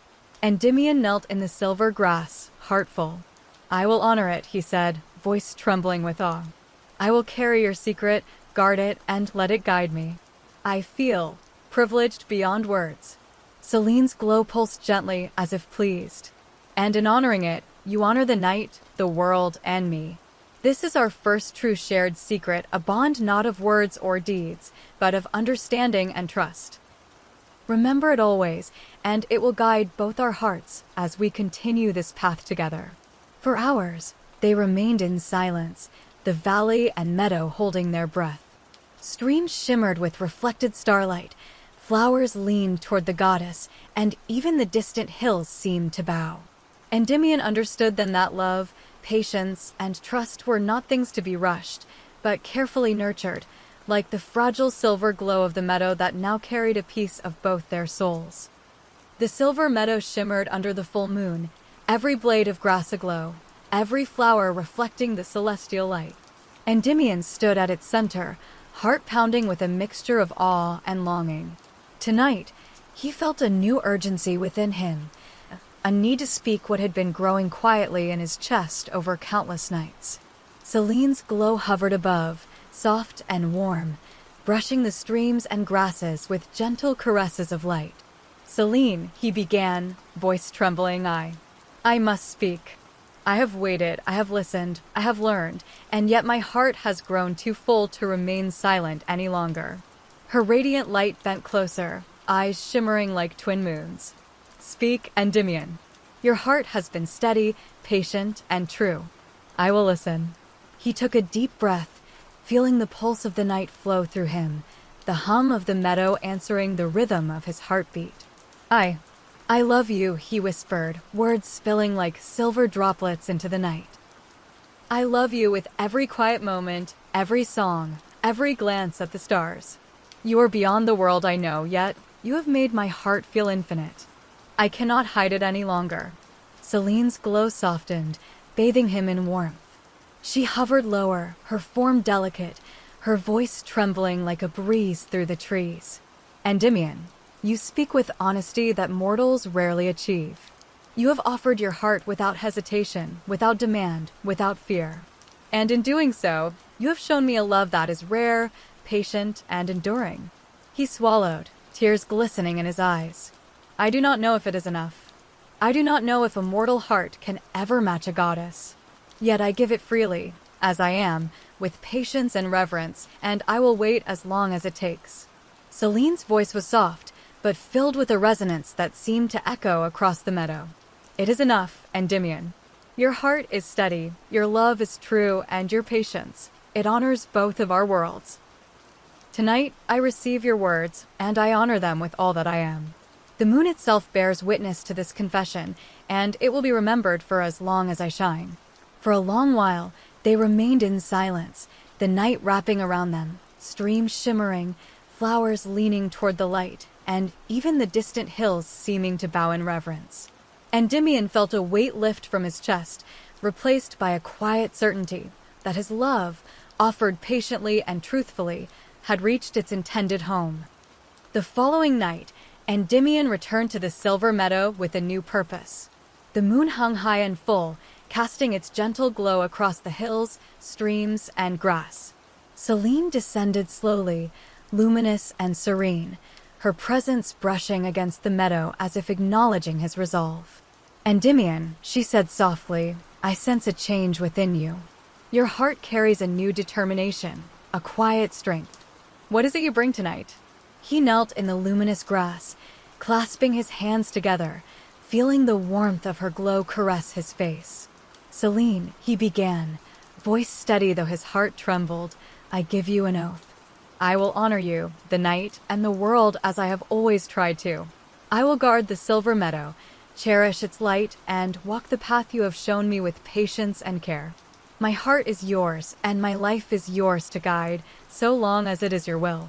Selene's eyes softened, her light glowing brighter as she hovered closer. "An oath is a serious thing, Endymion. You offer it freely, without hesitation." "I do," he replied, lifting his gaze to meet her luminous eyes. "Every heartbeat, every breath, every thought. I dedicate to walking with you, learning from you, and honoring the bond we share. I am mortal, yet my love is unwavering, and my patience will endure as long as you allow it." Selene's glow enveloped him completely, a warmth mingling with the soft silver light. "Your oath honors both worlds, Endymion. It is rare for a mortal to offer such devotion without demand, without fear.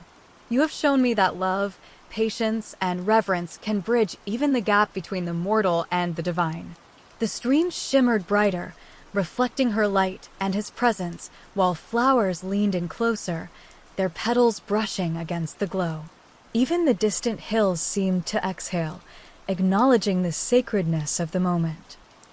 Endymion rose slowly, standing tall, feeling the full weight and beauty of his commitment. "I will not falter," he whispered. "I will wait, I will learn, I will honor, always." Selene's voice was soft, yet filled with infinite resonance. "Then your heart is steady, and our bond grows stronger. The night itself bears witness to your oath, Endymion, and in that witness, our worlds are joined more closely than ever. Walk with patience, with love, and with reverence, and one day, the distance between mortal and goddess will dissolve entirely." The Silver Meadow shimmered under their shared presence, alive with light, song, and quiet wonder.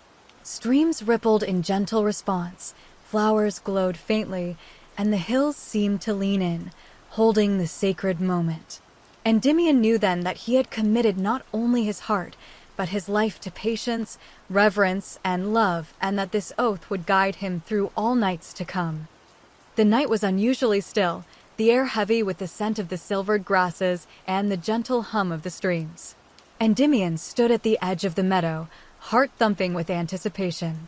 For the first time, Selene had promised to guide him beyond the familiar hills of Curia, to a place where mortal feet rarely wandered, but where the silver glow of her light could illuminate wonders unseen.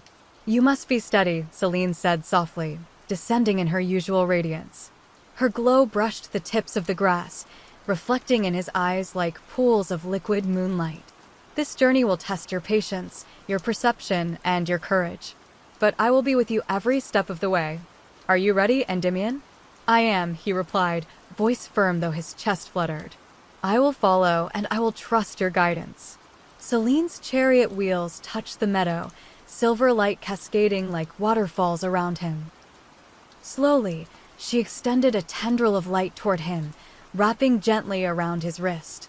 As he stepped forward, the meadow seemed to bend and shift, streams realigning, flowers turning toward the glow, and even the distant hills curving subtly as if making way for this passage. They moved together, walking along a path that shimmered faintly in silver, winding beyond familiar valleys into hills carved by streams that sparkled like liquid starlight. This is the first step, Selene whispered. Beyond this, the world is larger, older, and full of patterns that only the night reveals. Watch carefully, for every movement has meaning. Endymion's senses expanded with every step. He noticed the rhythm of the streams, the whisper of leaves, and the subtle pulse of light that seemed to flow beneath the earth itself. He began to understand that the world was alive in ways he had never imagined, and that his own heart, steady and patient, was attuned to the same rhythms. Hours passed as they journeyed, and though he felt the weariness in his legs, the wonder of it all kept him moving. Selene hovered at his side, radiance illuminating the path ahead. You see now, she said softly, how the night itself guides those who listen. Each step, though mortal, is part of a larger harmony. And in walking it with patience, you honor both the world and the heavens. By dawn, they returned to the Silver Meadow, the path behind them fading gently into the familiar glow of the valley. Endymion sank onto the grass, breathless, heartful. I feel as if I have glimpsed a world beyond worlds, he murmured, awestruck. And yet, I feel closer to you than ever. Selene's glow embraced him, soft and warm. And that, Endymion, is the reward of trust and patience. You have walked the first shared journey, and the night itself has borne witness. Remember this path, for one day, it will stretch even farther than you can imagine. The next night, the Silver Meadow shimmered under the full moon, its glow reflecting across the streams and hills. Selene hovered above, radiant and serene, as Endymion lay on the grass, gazing upward at the infinite expanse of stars. She had promised him lessons of the sky, tales, and truths hidden to most mortals, lessons of stars, moons, and the subtle rhythm of celestial light. Look closely, Endymion, she whispered, voice like wind over the hills. The sky is alive. Each star moves with purpose, each constellation tells a story, and the spaces between them carry secrets that even mortals rarely perceive. Endymion tilted his head, eyes tracing the intricate patterns. I see their shapes, their paths, he murmured. But there is something more, something I cannot fully name. Yes, Selene said softly, lowering herself closer. Her glow mingled with the starlight, making the sky shimmer in harmony with her presence. The more you watch, the more you understand. The stars guide the tides, the winds, and even the creatures that walk the land. They move not at random, but in patterns that reflect patience, harmony, and eternal order. Endymion reached out instinctively, imagining he could touch the distant lights. And we are part of this pattern, he asked quietly. I feel small, yet somehow connected. You are part of it, Selene replied, her voice like silver threading through the night. Your patience, your reverence, and your love allow you to perceive these connections. Most mortals cannot see beyond the surface, but you notice. And by noticing, you honor the rhythm of the cosmos. Hours passed as she guided him through the night sky, pointing out hidden constellations, the delicate curves of faint celestial streams, and stars that had witnessed ages before mortal kingdoms existed. Endymion listened, awestruck, feeling his heart expand to encompass both the valley below and the heavens above. Remember this, Endymion, Selene whispered as dawn approached. The sky is patient. The night is patient. And you must remain patient as well. There are wonders still to be revealed, paths still to be walked, and moments yet to be shared. The more you learn to move with patience, the closer you will come to understanding the full measure of love, light, and eternity. Endymion closed his eyes, letting the silver glow envelop him, the rhythms of the night seeping into his very soul. He understood then that the night, the sky, and Selene herself were intertwined with his heart in ways beyond comprehension, and that every step, every glance, and every patient moment brought him closer to the fullness of the world and the goddess he had come to love. The night air was crisp, carrying the scent of dew and the subtle hum of the valley's streams. Endymion stood at the edge of the Silver Meadow, the moon hanging low and luminous above. Tonight, Selene had promised him a trial, a challenge not of strength or skill, but of patience, the virtue she had taught him through countless nights of observation and guidance. "You must learn that patience is not only quiet waiting," Selene whispered, her glow brushing the tips of the grass like liquid silver. "It is endurance, perception, and understanding. This trial will test how you move with the rhythms of the night, how you observe without hurrying, and how you allow the world to reveal its secrets in its own time." Endymion nodded, heart steady, breath measured. "I understand," he said softly. "I will watch, I will wait, and I will listen to the world as you have taught me." Selene descended closer, her light pooling around him, illuminating the hidden trails of the meadow. "Follow the silver streams carefully," she instructed. "Do not rush. Observe the currents, the way the light dances, the movement of creatures in the shadows. One misstep, one impatience, and the path will vanish. You must proceed with caution and trust." Endymion began, stepping lightly along the streams. Each ripple, each shimmer, each whisper of wind seemed to pulse with life, and he felt himself becoming more attuned to the delicate balance of the world. Hours passed as he moved with careful precision, resisting the urge to hurry, resisting the pull of frustration when the path curved or twisted unexpectedly. "Good," Selene whispered after a long while, hovering above him with a soft smile. "You are learning the rhythm. Patience is not passive. It is active observation, quiet endurance, and an unwavering heart. You honor the night by moving in harmony with it, not against it." By the time dawn approached, Endymion reached the edge of a small grove, where the silver light pooled like a miniature sun.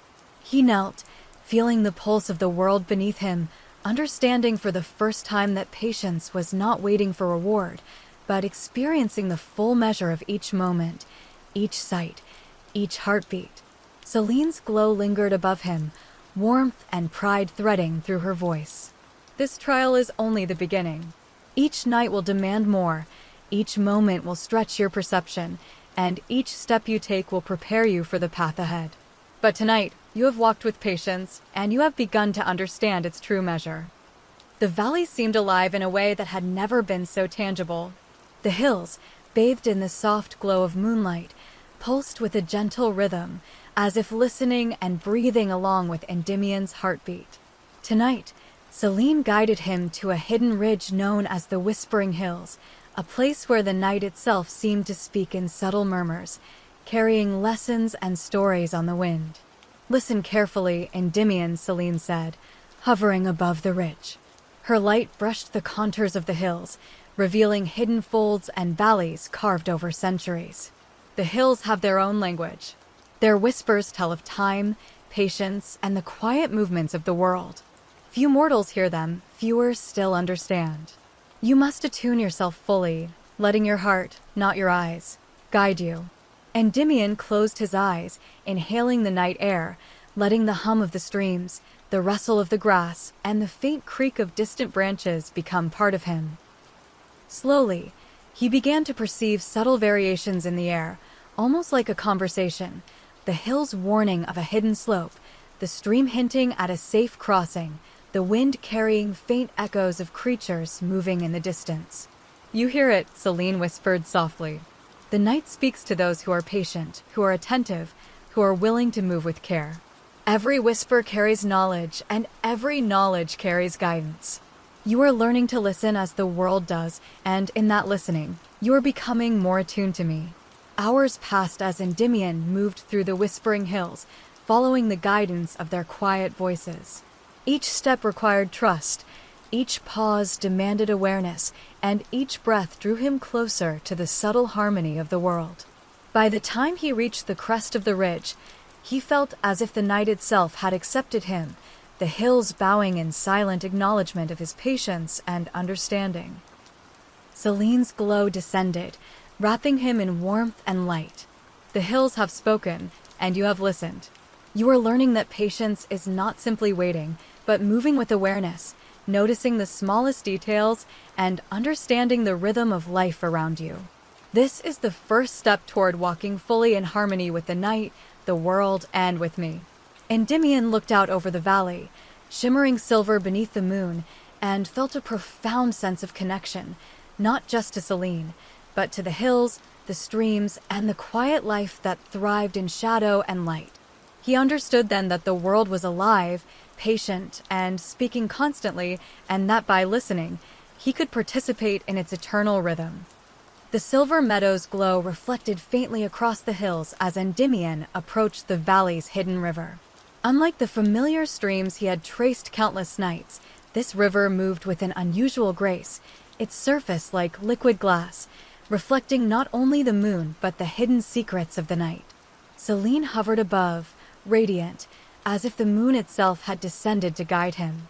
"Endymion," she whispered, voice threading softly through the gentle hum of the water, "this is the river of reflections.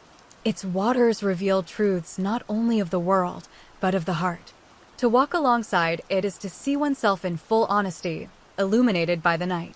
He knelt at the edge, dipping his hands into the cool silver liquid. Immediately, images shimmered on the surface. His past fears, the nights spent longing for her presence, the quiet patience that had shaped his heart. It shows me," he murmured, awed. "Every step I have taken, every thought, every quiet moment." "Yes," Selene replied, hovering lower, letting her glow mingle with the river's reflection. "The river does not judge. It only reveals. And in seeing yourself clearly, you can grow, learn, and become more attuned to the night, the world, and to me. You have been patient, Endymion, but now you must also reflect to understand the heart that waits, watches, and loves." Endymion traced the river's edge, watching images of moments where he had faltered or hesitated, and yet also moments where patience had guided him correctly. "It is humbling," he whispered, voice trembling, "to see my own heart, my own flaws, and yet also the strength I did not know I possessed." Selene's glow wrapped around him, warm and steady. And that is the gift of reflection. Patience is necessary, but self-understanding strengthens it. Walk alongside the river, observe, and learn. For only when the heart is fully seen can it harmonize with the light, the night, and the heavens themselves. Hours passed, the river reflecting stars, Selene's glow, and Endymion's own soul. By dawn, he rose, heart steadier, mind clearer, and soul more attuned. "I understand," he whispered, voice resolute. "Patience alone is not enough. One must see, understand, and honor the heart itself." Selene smiled, her light soft and reassuring. "Exactly, Endymion. Tonight you have learned the power of reflection. Carry it with you always, and you will move closer to fully walking the path I have revealed."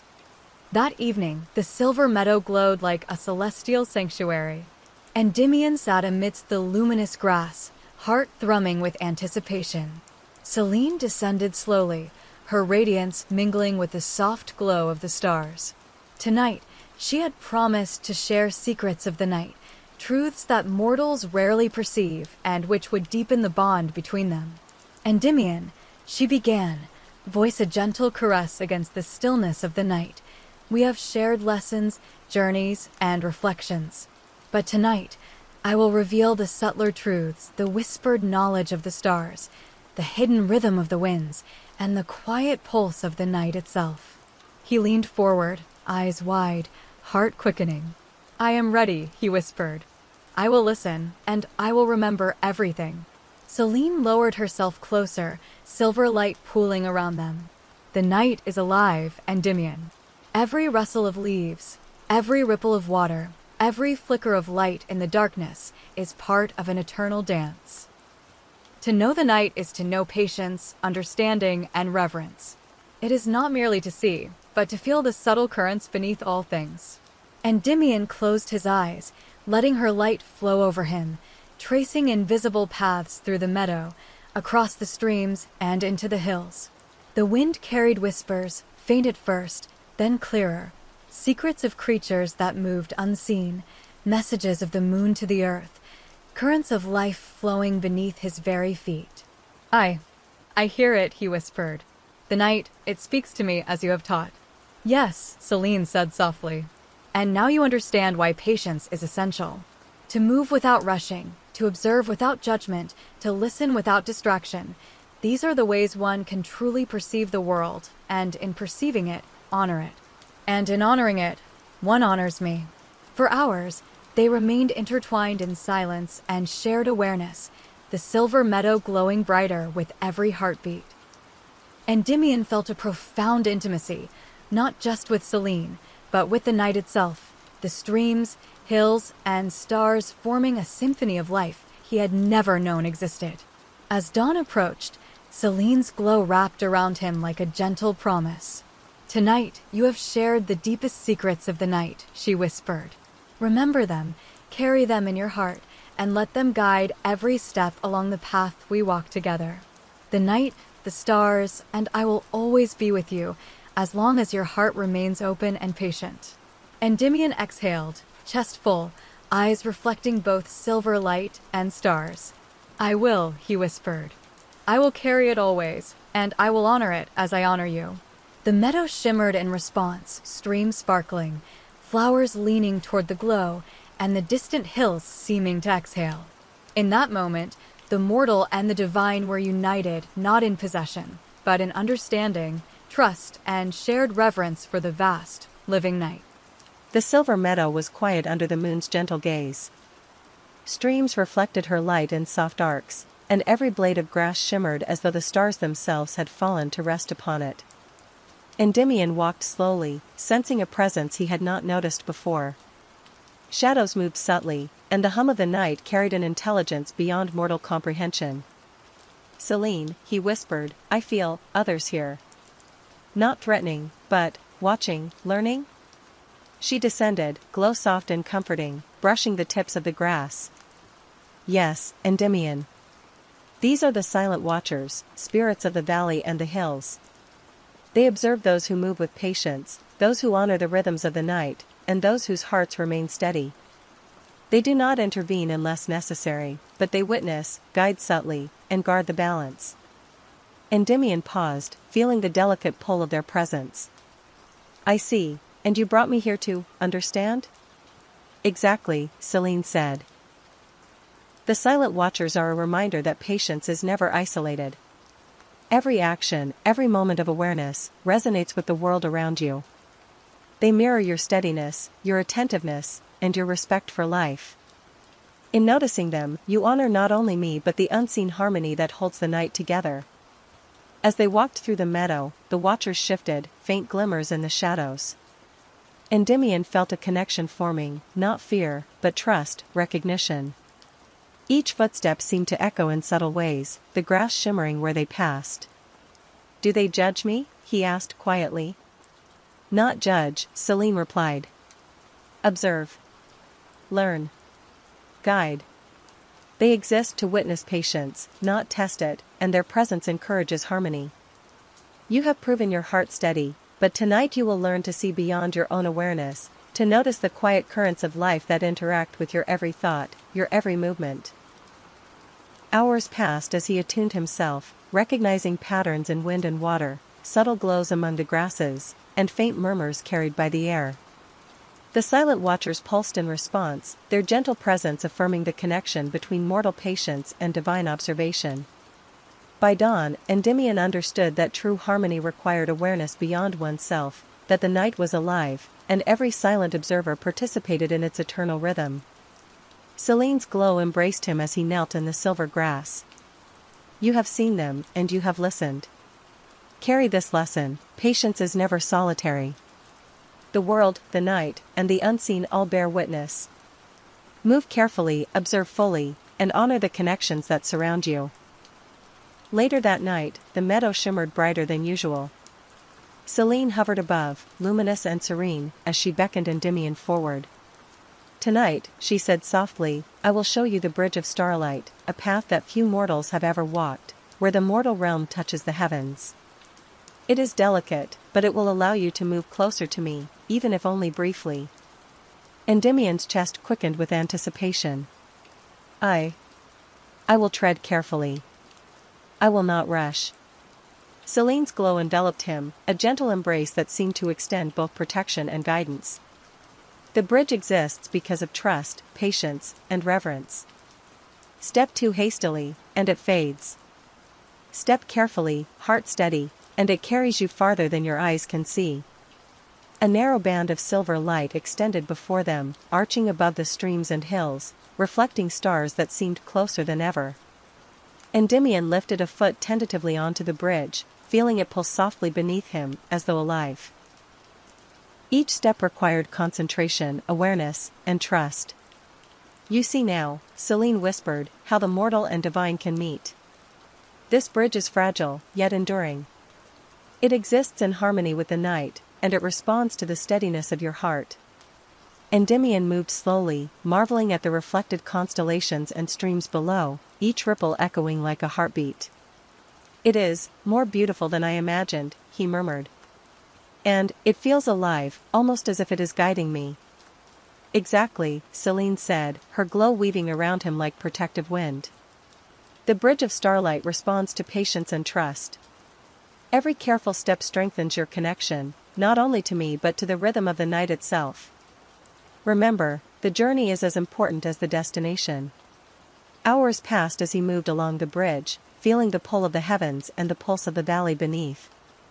By dawn, he reached the far end, where Selene waited, her glow a warm beacon. "You have walked carefully," she said. "And in doing so, you have touched a path few mortals ever see. Remember this, Endymion. Patience, trust, and reverence are the keys to walking the bridge between worlds." Endymion knelt, eyes shining with awe. "I will remember.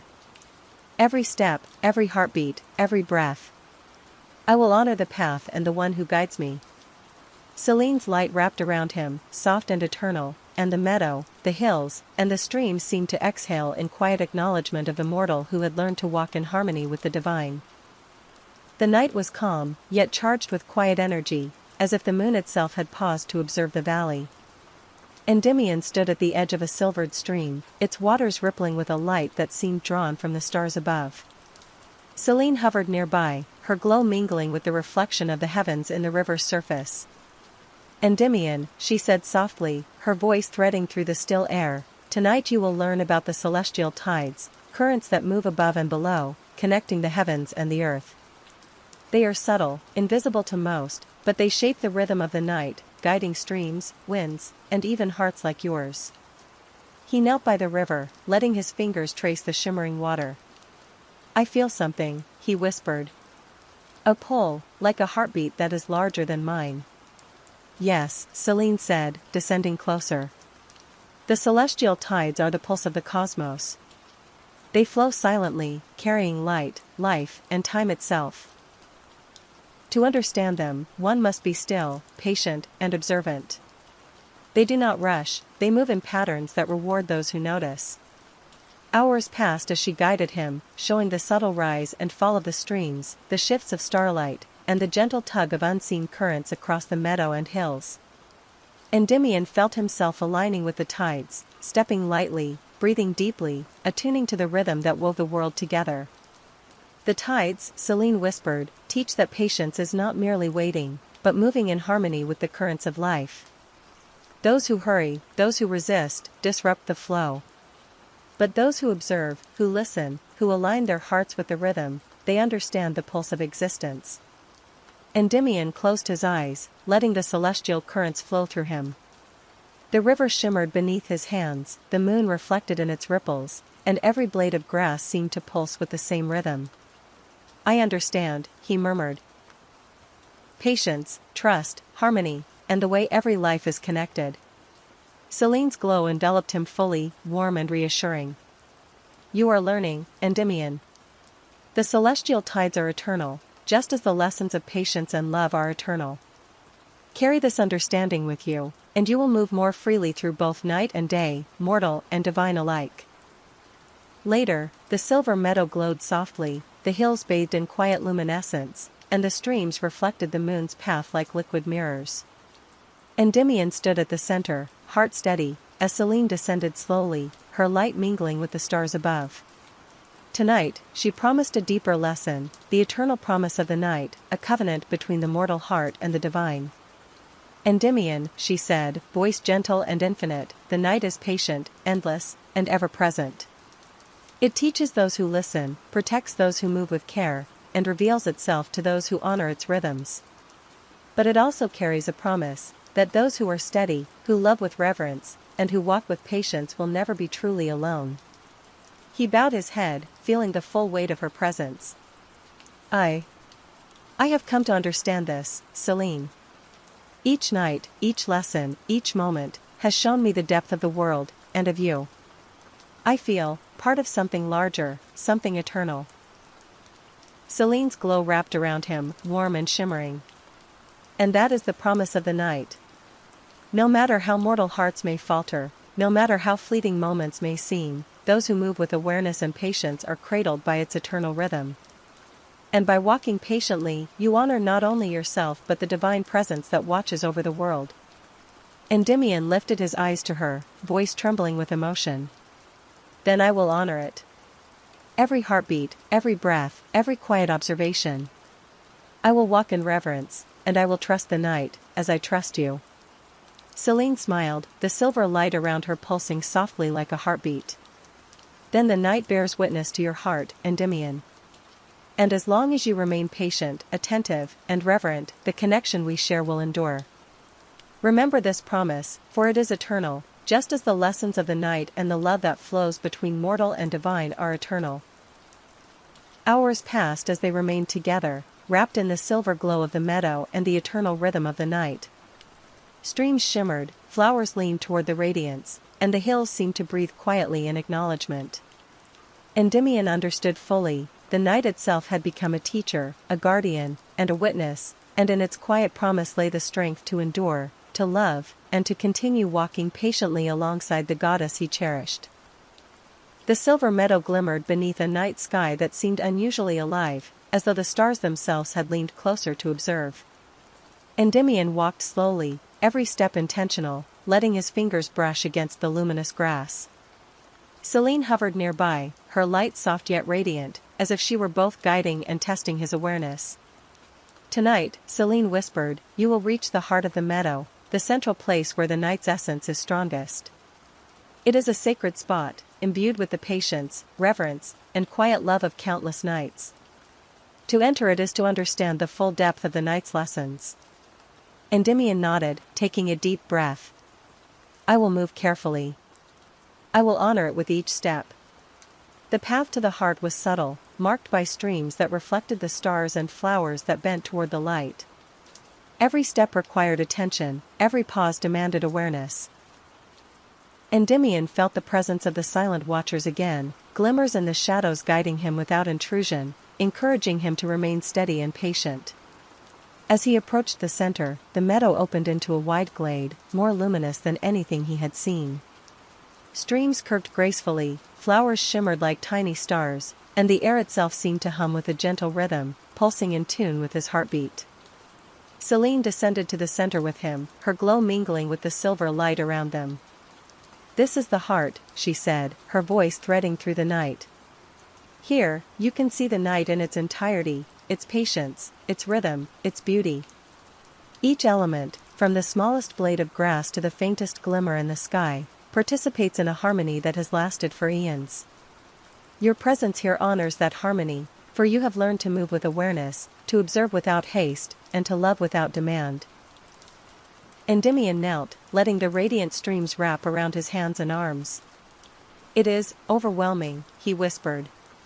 I feel the full depth of the night, the valley, and you. It is like standing at the center of the universe itself. Selene smiled, her glow enveloping him gently. And this is why you are here, Endymion. You have proven your heart steady, your mind attentive, and your love patient. In the heart of the meadow, you understand not just the lessons, but the source of all guidance, the quiet, enduring rhythm of life itself. Carry this understanding, for it will guide you as the stars guide the streams, the winds, and even me. Hours passed in silent communion, the meadow alive with soft silver pulses. Endymion felt a profound peace, knowing that in this sacred heart of the night, he had touched the essence of the world and glimpsed the infinite patience and love that Selene embodied. By the final night of this long series of lessons, the Silver Meadow was quiet, bathed in the glow of a moon that seemed to linger especially for them. Endymion stood at its center, his heart steady and full, awaiting Selene's descent. He felt the culmination of months of guidance, reflection, and shared experiences, all the lessons, journeys, and secrets converging in this single, luminous night. Endymion, Selene said softly, floating toward him, tonight you will take the first step into complete trust. You have walked patiently, observed carefully, and opened your heart fully. Now, I ask you to trust as never before, not just in me, but in the night, the world, and your own steadfastness. He bowed his head, heart trembling with reverence. I am ready, he whispered. I will trust fully, without hesitation. Selene's glow enveloped him, and together they stepped toward a small rise in the meadow where the streams converged, their waters reflecting the stars and moonlight like liquid mirrors. Trust is not passive, she said. It is an active engagement with the world and the divine. To trust is to move without doubt, to love without fear, and to observe without needing control. Endymion followed, each step measured, each breath steady. As they reached the crest, the meadow seemed to exhale, streams shimmering brighter, flowers leaning toward the glow, and even the distant hills bending slightly as if in acknowledgement. I trust you, he whispered, eyes meeting hers. I trust the night, the world, and every lesson you have taught me. I will honor the rhythm, the patience, and the love that has guided me here. Selene's radiance pulsed gently, wrapping around him like a protective cocoon. Then you have taken the first dawn of complete trust, Endymion. From this moment, your heart is aligned with the night, with me, and with the eternal rhythms that guide both mortal and divine. Remember this feeling, for it will sustain you through all shadows and all light. They remained on the rise for hours, the first hints of dawn creeping over the horizon. The streams gleamed like silver ribbons, the meadow hummed with quiet life, and Endymion felt an unprecedented sense of wholeness. He understood then that trust was not only about following Selene, but about aligning his heart with the eternal harmony of the night itself. As the sun's first light touched the tips of the meadow, he whispered, I understand. I trust. I will continue, always. Selene's glow softened, radiant and eternal. And in that trust, our worlds are united, Endymion. The lessons, the love, the patience, all endure. The Silver Meadow shimmered under a night sky that seemed impossibly vast, every star flickering like a witness to the journey that had brought Endymion here. Streams reflected the moon in gentle arcs, flowers glowed faintly, and even the hills appeared to lean closer, attentive, as if the world itself paused to observe the culmination of months of lessons, journeys, and shared nights. Endymion stood at the heart of the meadow, chest steady, heartbeats synchronized with the pulse of the streams and the quiet hum of the night. Selene hovered above him, radiant, serene, and more luminous than ever, her silver light mingling with the starlight as though the heavens themselves had descended to be present. You have walked far, Endymion, Selene whispered, her voice flowing like liquid light. You have learned patience, trust, reverence, and reflection. You have observed the night, the streams, the hills, and the silent watchers. You have listened to the whispers of the meadow, the rhythm of the celestial tides, and the secrets of the river and the sky. Now, you stand at the threshold of the eternal bond. Endymion bowed his head, tears catching the moonlight. Selene. I have learned more than I ever imagined possible. My heart has grown, my patience has deepened, and my love, it is beyond words. I am ready to take the next step, whatever it may be. Selene's glow enveloped him, warmth and silver light threading together. The eternal bond is not merely a connection between mortal and divine. It is the alignment of heart and universe, trust and rhythm, patience and love. To walk this path is to honor all that you have learned, to carry it forward, and to let it shape every step of your life. Endymion took a deep breath, letting the full weight and beauty of her words sink into him. I accept it, he whispered, voice steady. I will honor it with every heartbeat, every thought, every breath. I will move in harmony with the night, the world, and with you. Selene descended closer, her glow wrapping around him in gentle waves. And in doing so, Endymion, you become part of the eternal rhythm. Mortals rarely endure beyond the moment, rarely achieve such harmony with the night. But you have proven your heart steady, your soul patient, and your love enduring. And for that, the bond is sealed. The meadow pulsed gently with silver light, streams shimmering like molten stars, flowers leaning closer, and hills bending subtly as though acknowledging the sacred union of mortal and divine. The silent watchers emerged faintly in the shadows, glimmers of acknowledgement and quiet reverence, observing the moment without interference, their presence a testament to the harmony Endymion had achieved. Selene extended a hand, luminous and warm. Place your hand in mine, Endymion. Let this seal the bond, not in words alone, but in presence, trust, and eternal connection. Endymion took her hand, feeling her light flow through him, steady and radiant. The pulse of the meadow, the rhythm of the streams, and the whispers of the hills all aligned with his heartbeat. In that moment, he felt a completeness, a profound sense of unity with Selene, the night, and the world itself. The bond is eternal, Selene whispered, her glow merging with his presence. It is patience, love, trust, and reverence made manifest. It endures beyond the mortal span of nights, beyond the cycles of the moon, beyond even the quiet passage of time. Remember this, Endymion. You carry it always. Endymion exhaled, chest full, eyes reflecting the silver glow of the meadow and the infinite stars above. I will carry it, he whispered. Forever. As the first light of dawn brushed the tips of the meadow, Selene's glow softened into a gentle radiance that lingered around him. The streams sparkled like liquid silver, flowers leaned toward the rising sun, and even the hills seemed to exhale. The eternal bond had been formed, a connection between mortal and divine, heart and universe, patience and love, a light that would never fade, as enduring as the night itself. And in the quiet of that sacred moment, Endymion understood fully, his journey, his lessons, his love, and his trust had converged into something timeless. The meadow, the streams, the stars, and Selene herself bore witness to the eternal rhythm, and he would walk it faithfully, as a mortal touched by the divine, forever aligned with the pulse of the universe.